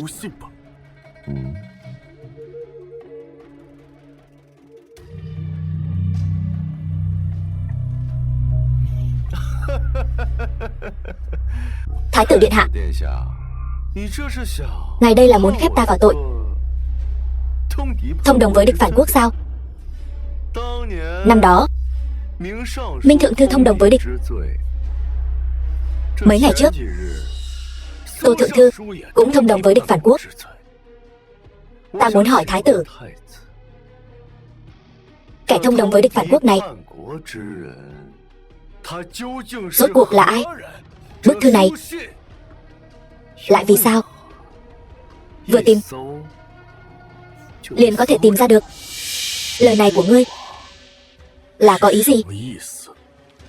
Thái tử điện hạ tự nhiên biết có ý gì. Trong lòng đã rõ. Tạm không bàn đến Tụ Minh nhị vị thượng thư. Ngoài phong thư này ra, ngươi mượn thuyền khách của Tô gia vận chuyển 3.000 người nhung địch, tự ý chế tạo binh giáp đưa vào kho phủ vương. Là ta oan uổng cho ngươi sao? Chính là như vậy. Báo điện hạ, hoàng thành truyền đến tin tức, trong cung xảy ra một cuộc nổi loạn quy mô lớn. Quân phản loạn dương cao lá cờ của thái tử Cửu Nguyệt,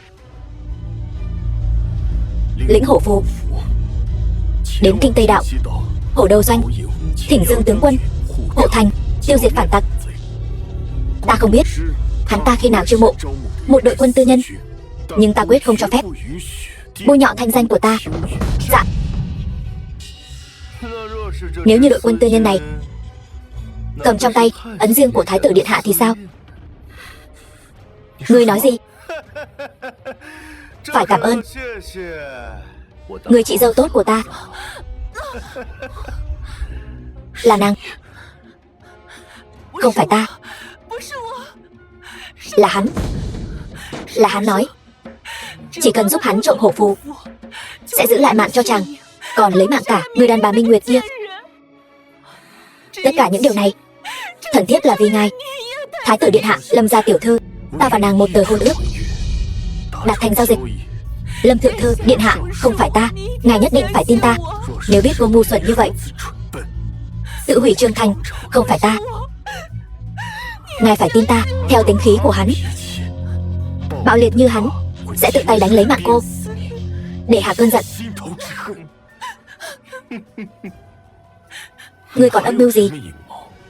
Nói đi. Không phải ta. Vì sao ngài không tin ta? Âm mưu? Ta có thể có âm mưu gì? Chẳng qua là thái tử thông đồng với địch phản quốc, kế hoạch lấy mạng em đoạt ngôi. Tội danh này là dành cho ngươi đó. Còn ta, khi bình định phản loạn, đến hoàng cung phát hiện phụ hoàng đã mất mạng dưới đao của phản tặc rồi. Người đâu? Chỉ bằng ngươi muốn lấy mạng ta. Vậy ta phải xem ảnh vệ của thái tử điện hạ này gánh cho ngài bao nhiêu đợt tên.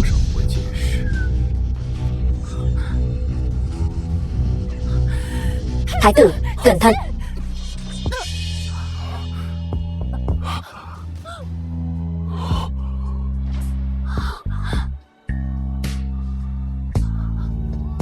Ta thật sự không hại ngài.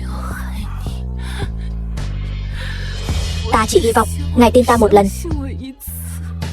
Chỉ một lần thôi. Ta thật sự là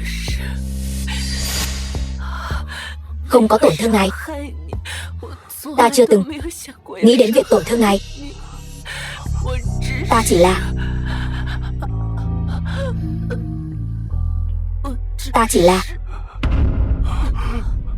Thái tử phi.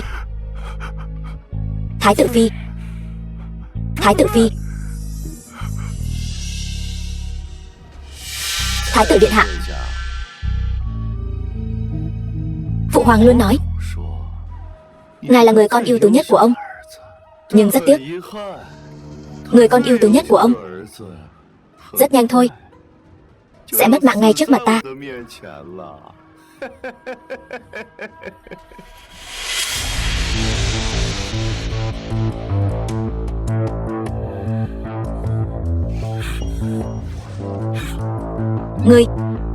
Ngươi mới là người cần được bảo vệ. Ta nắm giữ ảnh các. Trong ảnh các, hàng ngàn loại huấn luyện hà khắc ta đều đã vượt qua. Bảo người của ngươi lui ra, nếu không ta tự tay lấy mạng ngươi. Không được lui xuống. Ta ngược lại muốn xem ngươi có dám lấy mạng ta không. Dừng tay. Đều lui xuống. Kiểu Nguyệt. Có. Phát tín hiệu để Minh Nguyệt đến đây chi viện. Vâng.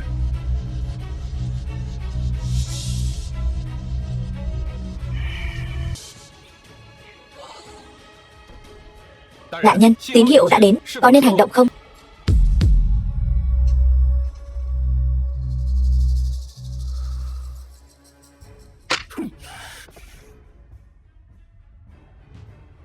Kiểu Nguyệt, chờ một chút.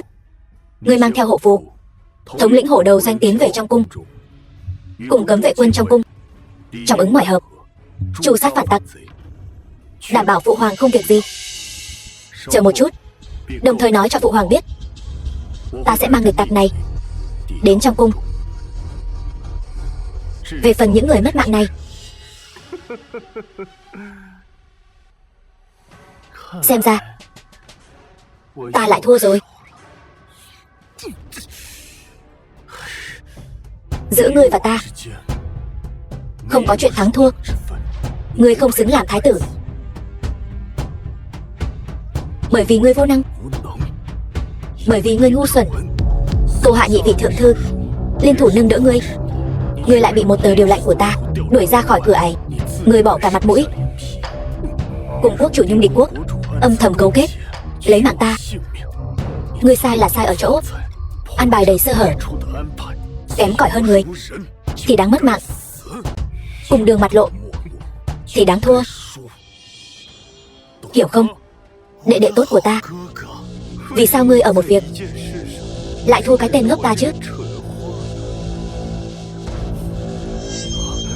Thái tử điện hạ, ta không chuẩn bị tranh giành với ngài. Ngài tha cho ta. Niệm tình tình nghĩa huynh đệ. Tha cho ta. Tha cho ta. Không thể. Ngươi nhất định phải mất mạng. Điện hạ.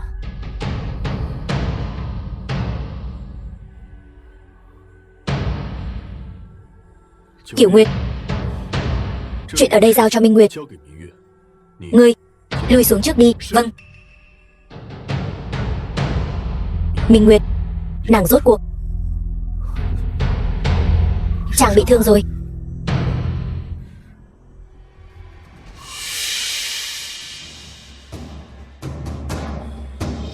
Minh Nguyệt, chuyện này xong rồi. Ta cuối cùng cũng có thể nói cho nàng biết. Thật ra ta vẫn luôn cảm thấy chúng ta sẽ đi đến bước này.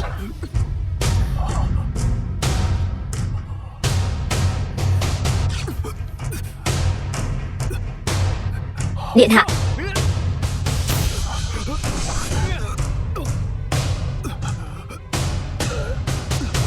Lui xuống. Không được làm tổn thương nàng ấy. Vì sao phải đỡ cho ta?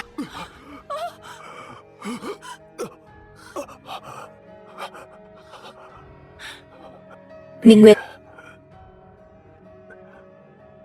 nàng thích hắn đến vậy sao?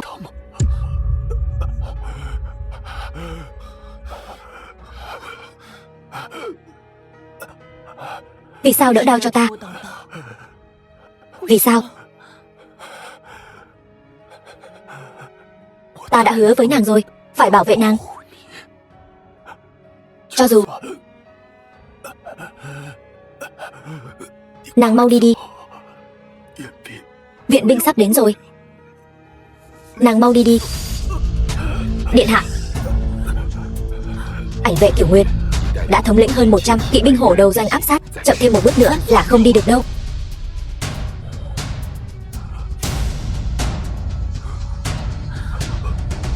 Cho dù ta có lỗi với nàng, mau đi đi. Mang theo nàng ấy. Tiểu Nguyệt, hiện giờ cái tên tiểu nhân đê tiện lấy mạng cả nhà nàng, lấy mạng cha mẹ nàng, hắn sắp mất mạng rồi. Nàng đã báo được đại thù rồi. Theo ta rời khỏi đây. Ca ca của nàng vẫn còn ở nhà, đang chờ nàng đó. Đi theo ta. Cho dù ta xin lỗi.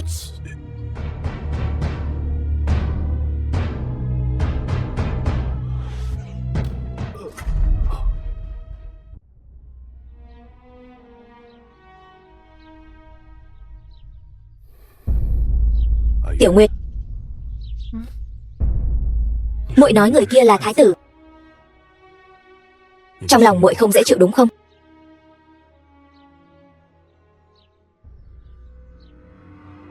Ta không hiểu. Kẻ hãm hại ta thành ra thế này là hắn. Nhưng hắn trước kia tại sao phải cứu ta? Muội có thể xác định người đó thật sự là thái tử sao? Chuyện này còn thật hơn cả vàng. Không sai được đâu.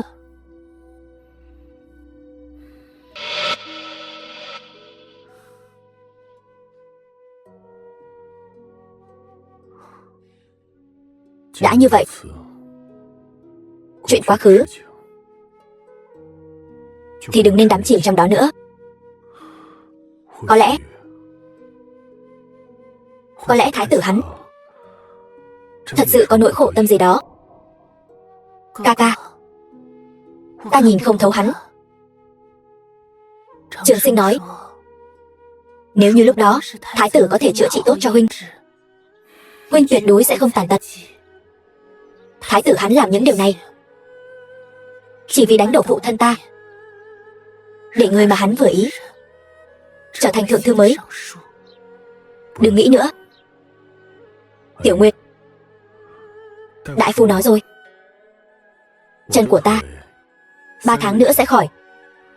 Những chuyện đã qua cứ để nó qua đi, được. Minh Nguyệt đại nhân, thánh thượng có chỉ, tuyên cô lập tức thay y phục vào cung diện kiến. Kỳ lân phục.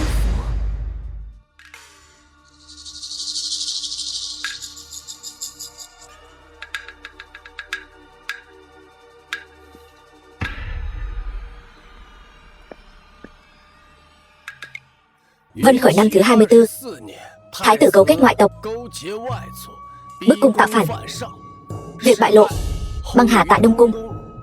Chẳng bao lâu sau, tiên đế bị thích khách do thái tử nuôi sát hại.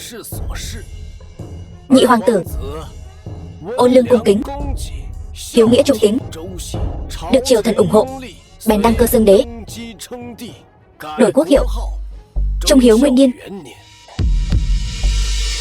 Không tệ, bệ hạ. Viết như vậy được chứ? Ái khanh thật hiểu lòng trẫm. Bệ hạ, vậy Minh thượng thư, đứa con gái yêu của hắn, Minh Nguyệt cô nương, có nên mời nàng ấy phong làm Đông Cung nương nương không? Nàng ấy. Bệ hạ, Minh Nguyệt cô nương cầu kiến. Vâng.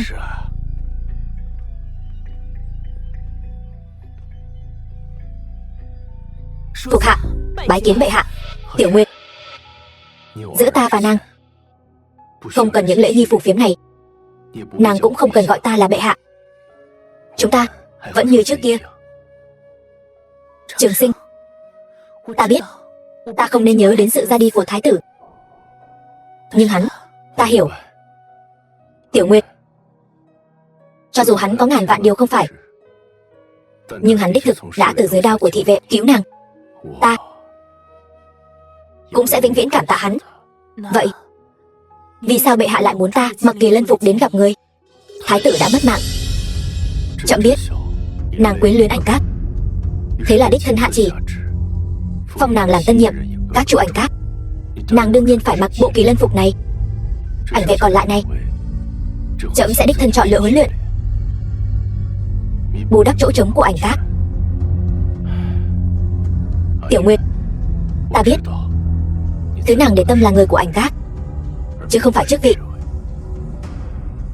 Mà làm như vậy chỉ là vì muốn nàng dễ chịu hơn thôi. Cảm ơn.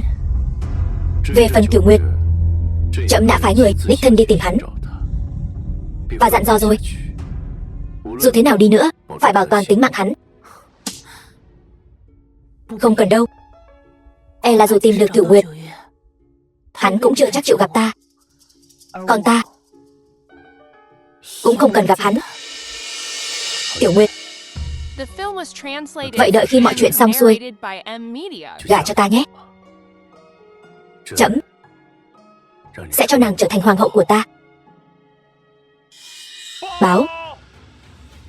Bệ hạ, Nhung địch quốc chủ đích thân dẫn đại quân quấy nhiễu biên cương, tình huống khẩn cấp, xin bệ hạ mau chóng quyết định. Cái gì? Trường Sinh, đừng hoảng. Không ngờ trẫm vừa mới lên ngôi đã gặp phải nội ưu ngoại hoạn. Nếu ta đích thân ngự giá thân chinh thì mấy nước nhung địch nhỏ bé này không đáng lo ngại. Nhưng trong triều đình hiện giờ các thế lực dục dịch giáp tâm, trẫm không kham nổi. Ta đi thay chàng. Nguyệt Nhi, trẫm sao có thể để nàng thân chinh mạo hiểm chứ? Thôi vậy, truyền chỉ, trẫm muốn ngự giá thân chinh. Dạ. Trường Sinh, chàng nghe ta nói, quyết định nhung địch quốc, giấy binh áp sát này đều do một mình quốc chủ quyết. Quốc chủ vừa mất mạng, binh lính còn lại chỉ là đám ô hợp, không đáng lo ngại. Đây đúng là một kế hay. Nhưng ta sao có thể để nàng một mình đi mạo hiểm chứ? Ta thế này đi, trẫm lập tức trọng thưởng chiêu mộ nghĩa sĩ trong quân đi làm việc này. Không ai thích hợp hơn ta đâu. Năm xưa 12 ảnh vệ chuyên phụ trách ám sát, chỉ còn lại ta và Cửu Nguyệt không rõ tung tích. Trường Sinh, vì chàng ta có thể liều cả tính mạng. Tiểu Nguyệt, đừng nói ngốc nghếch, trẫm sẽ luôn ở đây chờ tin tốt của nàng. Đợi nàng bình an trở về, trẫm sẽ cáo thiên hạ, nàng chính là người cùng ta nắm tay nhau cai quản thiên hạ. Hoàng hậu,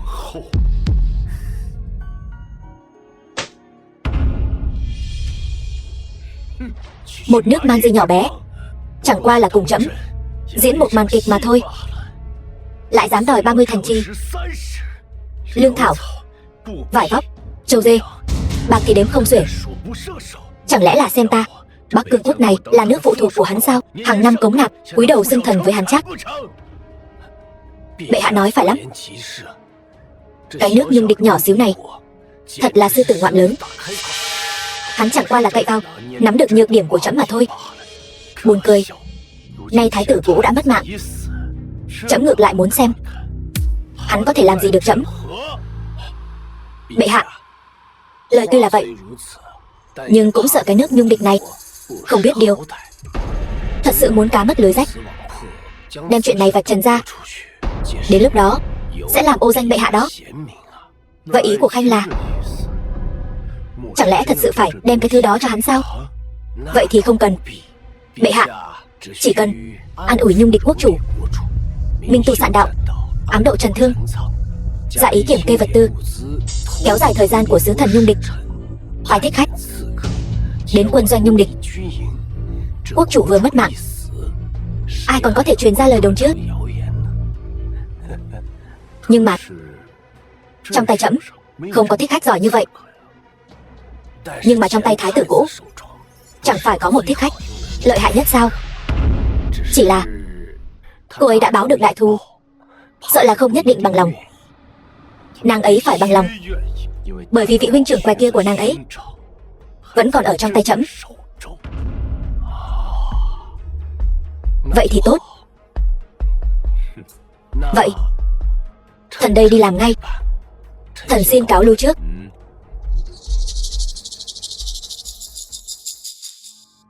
Chuyện là như vậy đó.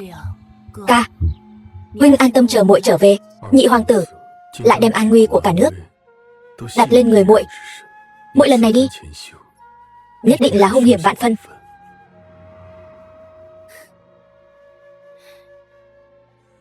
Đó là Trường Sinh tin tưởng muội. Với lại hắn bây giờ đã là hoàng thượng, không phải nhị hoàng tử. Ta biết mình không ngăn được muội. Nếu không phải thân thể tàn phế, ta hận không thể thay muội đi. Ca, Minh gia ta đời đời trung lương. Nếu như vì tư dục cá nhân mà đem tính mạng của thiên hạ bá tánh không để vào mắt, ta sẽ không tha thứ cho bản thân, muội cũng sẽ không tha thứ cho ta. Tiểu Nguyệt, Ca vĩnh viễn vẫn là câu nói đó. Muội muốn làm gì cứ mạnh dạn mà làm đi, không cần phải bận tâm đến ta.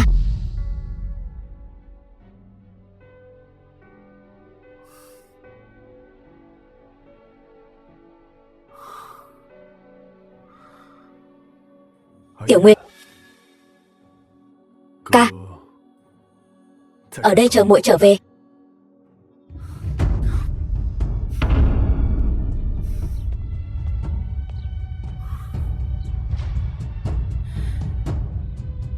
Cho dù ta không thể sống sót trở về,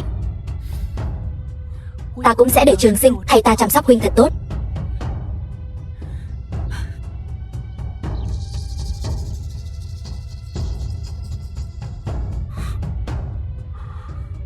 Tiểu Nguyệt ngốc,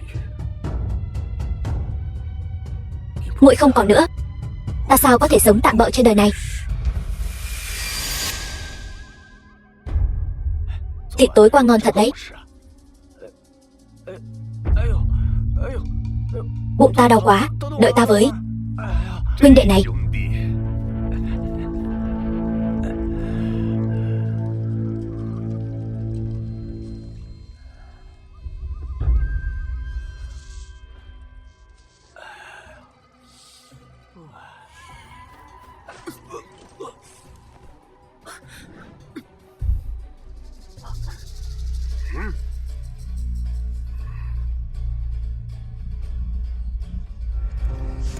chẳng lẽ không có cách nào có thể nhanh chóng giải quyết thằng nhãi danh ở Bắc Cương đó sao?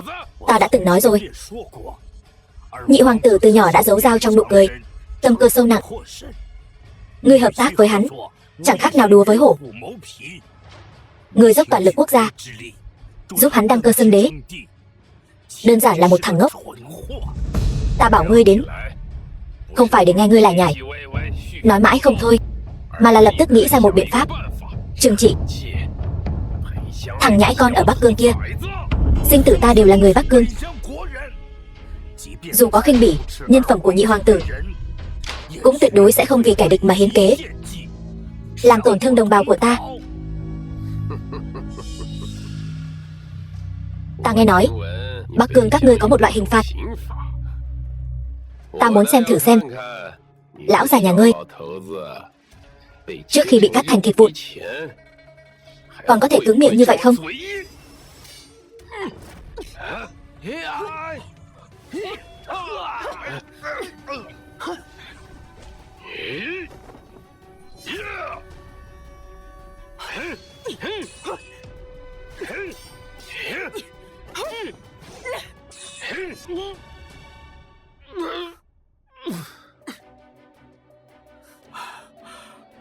Đa tạ nghĩa sĩ cứu giúp. Xin hỏi ngài là? Minh Nguyệt, thái phó, đã lâu không gặp. Cô là thiên kim của Minh thượng thư sao? Tiểu nha đầu trước kia luôn đi theo bên cạnh thái tử. Phương bá bá, ngài còn nhớ ta sao? Chỉ là năm đó ta nghe nói ngài từ chức thái tử thái phó về quê dưỡng lão. Bây giờ sao ngài lại bị bắt đến đây? Chuyện này nói ra thì dài dòng lắm. Tóm lại là ta đã nhẹ dạ cả tin lão thất phu Tô Đông Tuyệt kia, hắn lại cấu kết với Nhung địch quốc, giam ta ở đây, muốn ta làm việc cho địch. Thiện ác có báo. Bây giờ Tô phủ đã không còn nữa rồi. Phương bá bá, ta lát nữa sẽ đưa ngài vào thành. Đợi về kinh, ta sẽ nhờ người an bài cho ngài. Tô gia không còn nữa rồi. Tốt, quá tốt rồi. Đây đều là báo ứng. Thái tử điện hạ, ngài bao năm khổ tâm bản tính, cuối cùng cũng coi như là vì Minh thượng thư báo thù rồi. Ngài nói cái gì? Thái tử điện hạ báo thù cho Minh phủ? Phương bá bá, thái tử báo thù cho Minh phủ là có ý gì? Lẽ nào người lấy mạng cha ta không phải là hắn hãm hại thượng thư Minh? Sao có thể là thái tử điện hạ? Năm đó hoàng thượng nghi kỵ hai nhà Tô Minh, nhị hoàng tử để lấy lòng hoàng thượng, liên hợp Tô phủ, nghĩ ra kế sách đánh đổ Minh gia. Thái tử vì vậy mà mất quyền, chỉ có thể ngấm ngầm chủ tính, khổ tâm tính toán để rửa oan cho Minh gia. Hiện giờ Tô gia đã diệt, lẽ nào không phải thái tử điện hạ làm sao? Ngài nói là hung thủ hại mất mạng Minh gia là nhị hoàng tử. Chuyện này sao có thể giả? Nhị hoàng tử bao năm nay lấy Tô gia làm dao, bản thân thì thoái lui về phía sau, khiến cho thái tử tuy biết rõ chân tướng năm xưa, nhưng khổ nỗi không có chứng cứ, càng không có quyền hành, chỉ có thể trơ mắt nhìn nhị hoàng tử ở trong triều làm mưa làm gió. Ta không tin. Năm đó ta tận mắt nhìn thấy người lấy mạng cha ta, trên ngực có một vết bớt hình hoa, giống hệt như trên người thái tử. Người hại mất mạng cha ta chắc chắn là hắn. The film Vậy was Minh Nguyệt cô nương, translated and narrated by cô đã từng Media. kéo áo nhị hoàng tử ra chưa? Xem thử ngực của hắn. Thái tử và nhị hoàng tử là song sinh khác chứng. Không chỉ ngực thái tử có vết bớt hình hoa mà cô nói, trên ngực nhị hoàng tử cũng có. Không thể nào. Sao có thể như vậy? Lẽ nào người ta tự tay sát hại là? Không đúng. Còn có văn thư của thần ẩn môn. Lúc đó ta tận mắt nhìn thấy văn thư của thần ẩn môn phê chuẩn đồng ý văn thư diệt môn Minh Phủ. Tuy rằng thần ẩn môn là tiên vương lập ra, nhưng vẫn do thái tử nắm giữ. Người lấy mạng cha ta sao có thể không phải là hắn?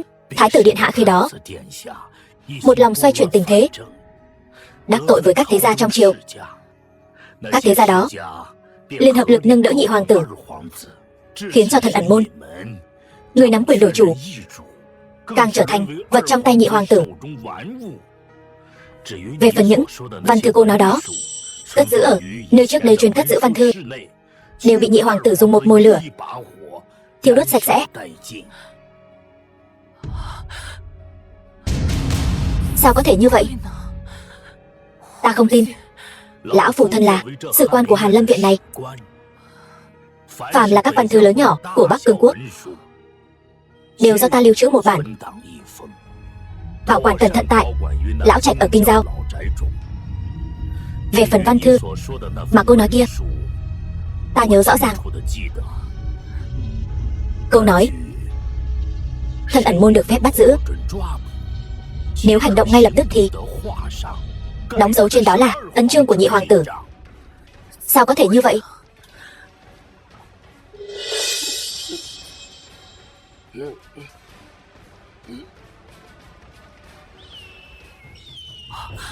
Không ổn rồi. Tiếng sáo xương vừa vang lên, toàn quân bao vây. Chạy mau. Vậy ngài thì sao? Lão già này bị mắc kẹt ở xứ người, được gặp người nước mình đã là hồng ân của trời cao rồi. Minh Nguyệt cô nương, cô mang theo lão già này, chúng ta ai cũng không thoát được đâu. Cô mau đi đi. Ta dù có mất mạng cũng sẽ đưa ngài về kinh.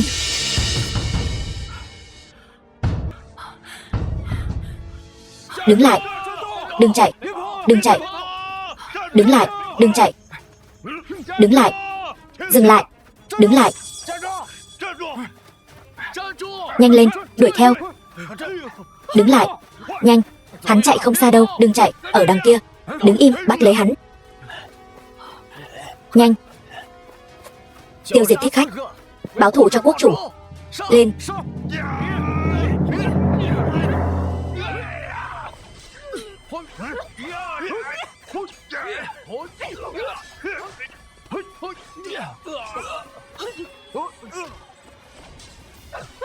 Thái phó.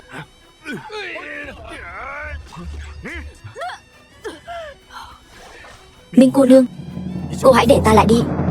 Nếu như vậy cả hai chúng ta đều không thoát được đâu. Để ta giúp cô cản chân đám man di này. Ta tuyệt đối không. Đừng động. Đây là cung nỗ vệ dưới trướng trưởng sinh. Là ta. Ta là các chủ ảnh thác do hoàng thượng đích thân phong, phụng chỉ của thánh thượng. Quốc chủ Nhung Địch không may bị tập kích, bắt lấy mạng thích khách Minh Nguyệt để an ủi nước bạn hữu. Nước bạn hữu? Khốn kiếp. Nhung Địch cướp đoạt vàng bạc của ta, chiếm thành trì của ta, tàn sát dân ta. Nhị hoàng tử lại dám kết làm huynh đệ với địch, đem đầu nghĩa sĩ hiến cho Nhung Địch. Đặt các chiến sĩ Bắc Cương ta vào đâu? Đặt cư dân Bắc Cương ta vào đâu? Cho nên trường sinh phái ta đi thích sát quốc chủ Nhung Địch thì đã không có ý định để ta sống sót trở về Bắc Cương. Thật là một lũ nói năng bậy bạ. Minh Nguyệt đại nghịch bất đạo, thích sát quốc chủ thì liên quan gì đến thánh thượng? Phương thái phó, ông quay đầu chạy đi, chui vào rừng cây. Ta sẽ cản tất cả mọi người cho ông, mở ra một con đường cho ông. Đến lúc đó Ông nhất định phải trở về Bắc Cương. Minh cô nương, cứu anh trai ta ra, nói cho họ biết sự thật. Cứ nói rằng Minh Nguyệt ta lấy mạng thái tử, giúp hôn quân. Ngu xuẩn không thể tả, tội ác tày trời, tội không thể tha. Bắn tên. Chạy mau. Minh Nguyệt. Minh Nguyệt. Chúng ảnh vệ nghe lệnh, bảo vệ Minh Nguyệt, phá vòng vây. Dạ. Minh Nguyệt.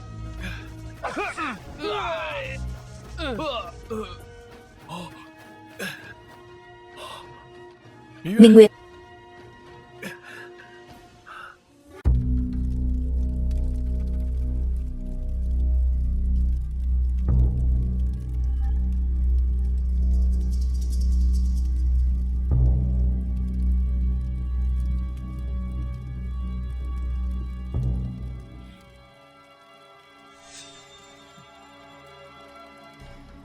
Cuối cùng ngươi cũng tỉnh rồi.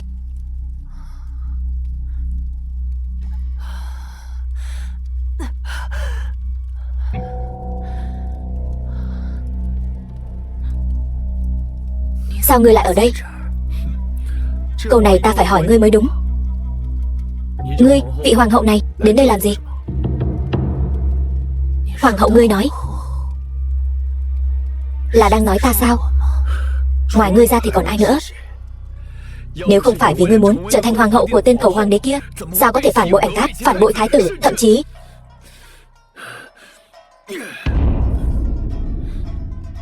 có phải ngươi rất hận ta không? Cảm thấy ta rất ngu ngốc.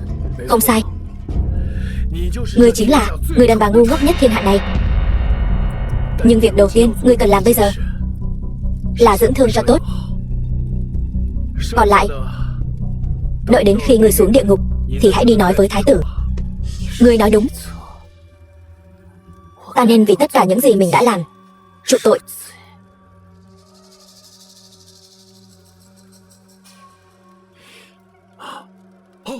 Ngươi điên rồi.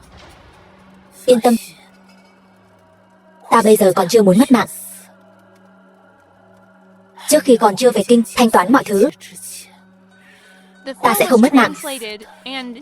Nhưng ta nhất định sẽ trả tất cả những gì mình đã làm.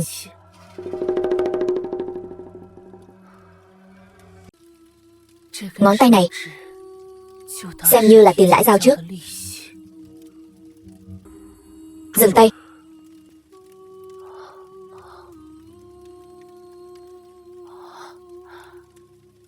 Điện hạ.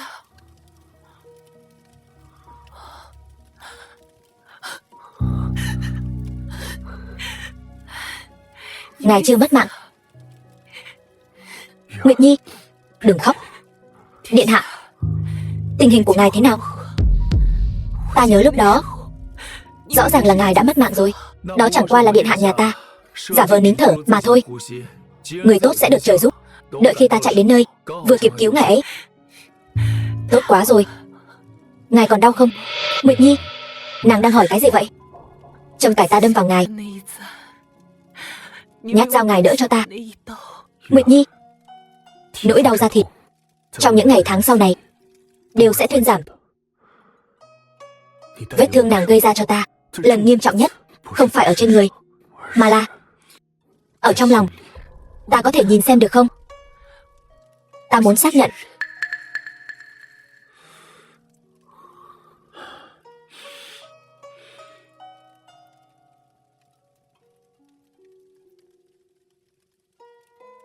Tuy rằng nàng đâm rất sâu, nhưng những ngày này đã hoàn toàn lành rồi.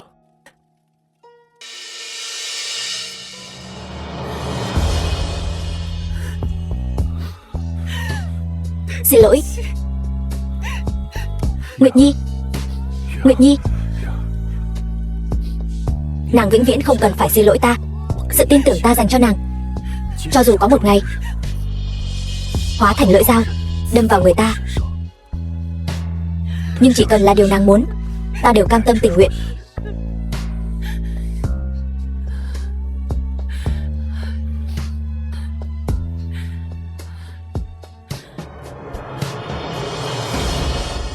Đại phu của Trường Sinh nói là vì năm đó ta không chăm sóc Minh Y cẩn thận, mới dẫn đến việc chân của hắn bị tàn phế. Lúc đó ta cũng bị làm cho mê muội đầu óc. Hắn nói gì? Ta tin đó. Ta thật là quá ngu ngốc. Thật tình mà nói, Minh Nguyệt tỷ thật là ngu đến đáng thương. Đợi ta hồi kinh đón ca ca ra.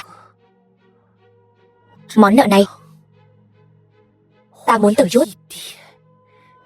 chút mà thanh toán sạch sẽ.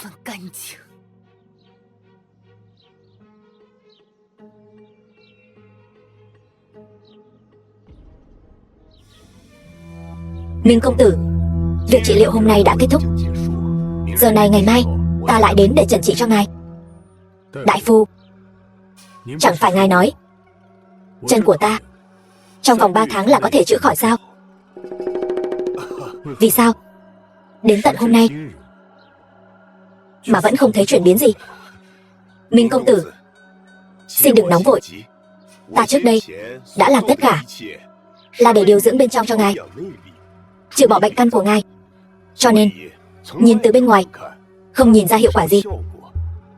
Nhưng ngài yên tâm, ta hành y mấy chục năm, ta đã hứa chữa khỏi cho ngài thì nhất định sẽ giúp ngài chữa khỏi. Vậy thì ta yên tâm rồi. Khổ cực cho đại phu.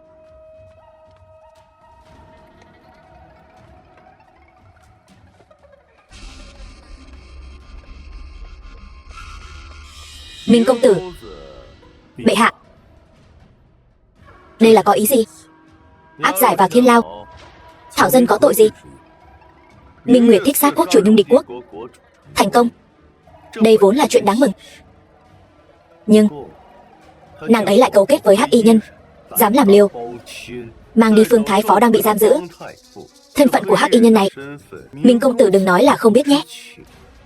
Thảo dân cái gì cũng không rõ. Trẫm uổng công đối đãi với Minh gia các ngươi tốt như vậy. Minh Nguyệt thông đồng với địch, Minh y ngươi biết mà không báo, huynh muội các ngươi đều đáng mất mạng. Nhưng hiện giờ Minh công tử ở trong tay ta, Minh Nguyệt dù có bản lĩnh đẩy mình cũng không làm gì được chứ. Ta thà mất mạng cũng không để ngươi khống chế trở thành gánh nặng của Tiểu Nguyệt. Người đâu? Truyền thái y, mau truyền thái y. Ca. Nguyệt Nhi.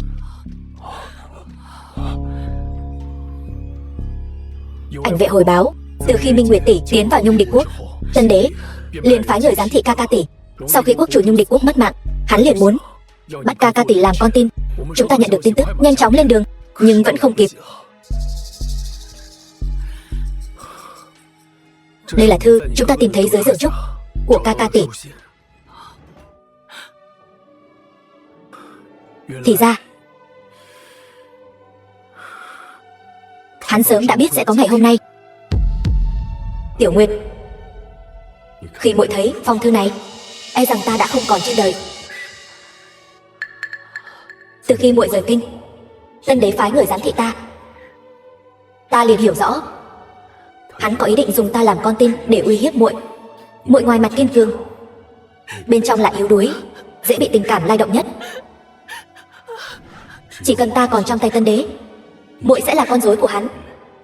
Cho nên tha thứ cho ta tự tiện quyết định. Từ khi Minh phủ xa cơ, hai huynh muội ta nương tựa lẫn nhau mà sống.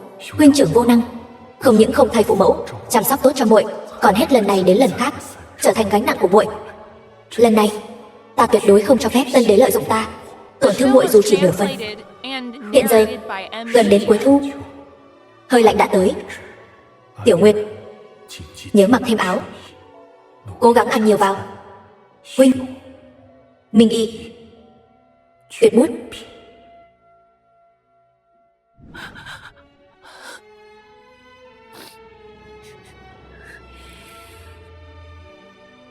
Nợ diệt môn,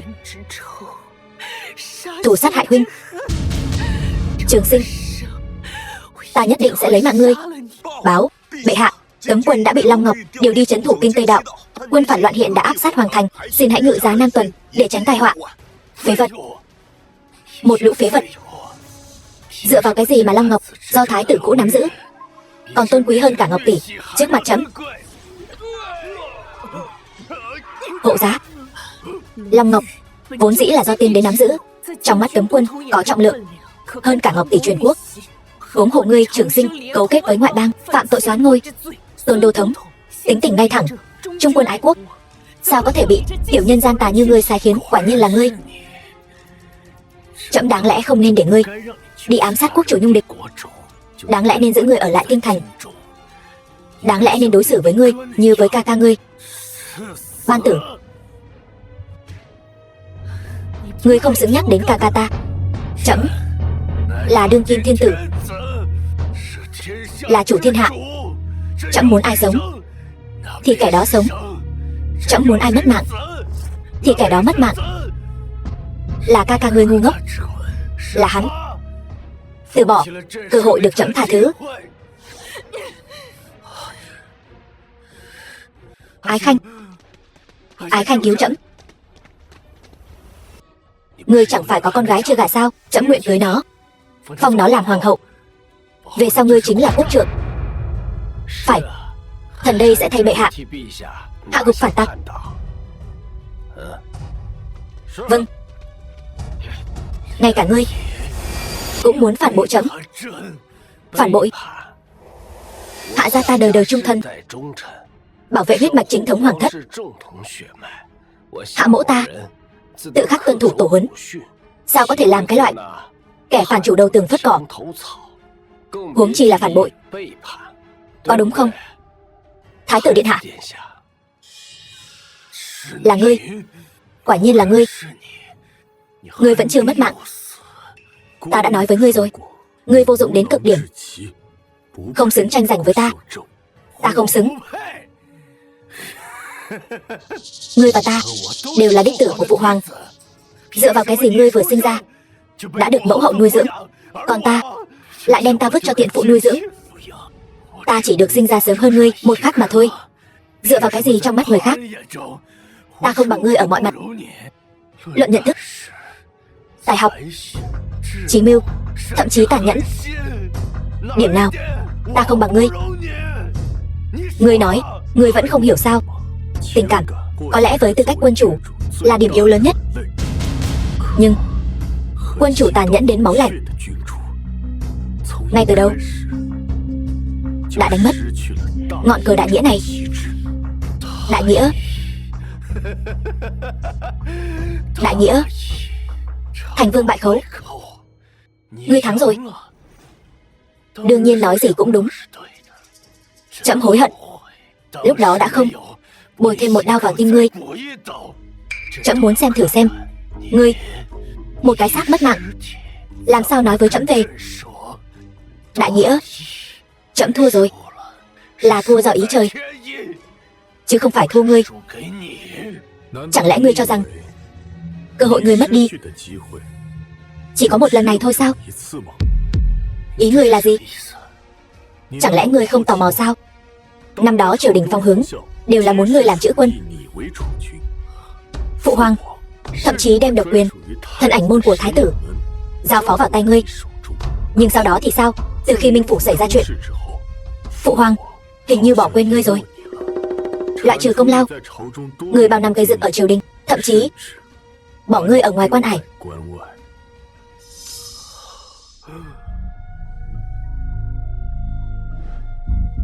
Mấy ngày trước ảnh vệ truyền tin tới, tuy rằng Trường Sinh không đổi được cái tính thối tha đó, nhưng hắn ở ngoài quan ải, cho dù có trăm phương ngàn kế cũng không thể gây nên sóng gió. Đợi khi địa vị của con ở triều đình vững chắc thì hãy thả hắn về đi. Phụ hoàng, thiên tử phạm pháp cũng như thứ dân, nếu còn thả hắn, nhi thần còn mặt mũi nào đối mặt với trung thần trong triều? đối mặt với đại nhân Minh gia bị diệt môn cùng gia quyến của họ. Ban đầu trẫm chỉ muốn hai huynh đệ các con cùng nhau mài giũa, chọn ra người ưu tú nhất để làm thái tử. Ai ngờ Trường Sinh hắn lại dẫn theo thần ẩn môn diệt tộc Minh thị. Hành vi như vậy nếu để người khác biết được, e là sẽ khiến cho toàn triều văn võ lạnh lòng.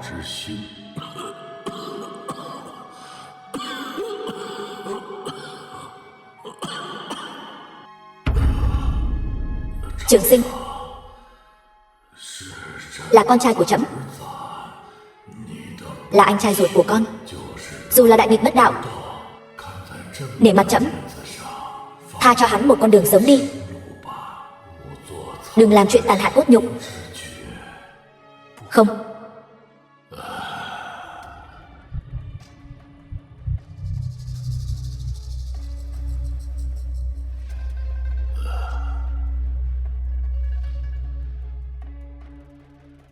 Người nói phụ hoàng, người thiên vị ta. Được. Phụ hoàng khẩu dụ, dù ta phạm phải lỗi gì, ngươi cũng không được lấy mạng ta. Ngươi bây giờ lập tức The film was translated thả ta ra khỏi cung. and narrated by Nếu không, Media. danh tiếng hiền vương của ngươi sẽ bị mang tiếng.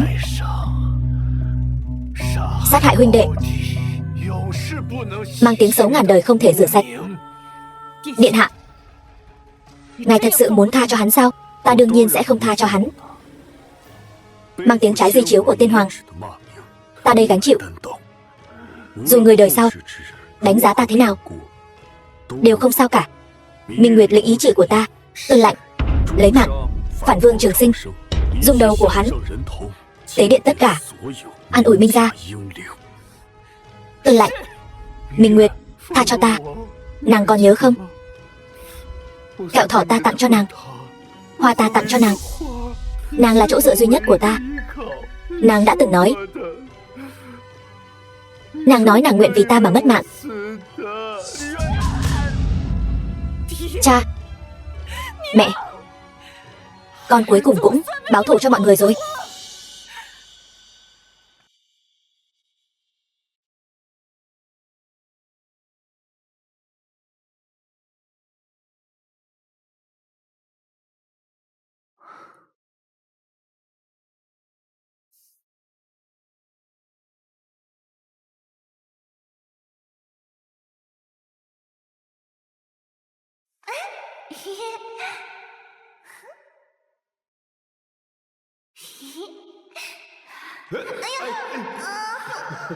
Lại đây.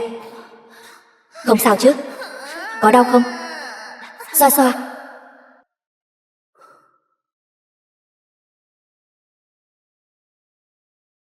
Nguyệt Nhi, ta sẽ cho người tu sửa lại Minh Phủ, khiến cho nơi này mỗi ngọn cỏ cành cây đều như thuở ban đầu. Nhưng cha, mẹ và ca ca đều đã không còn nữa rồi.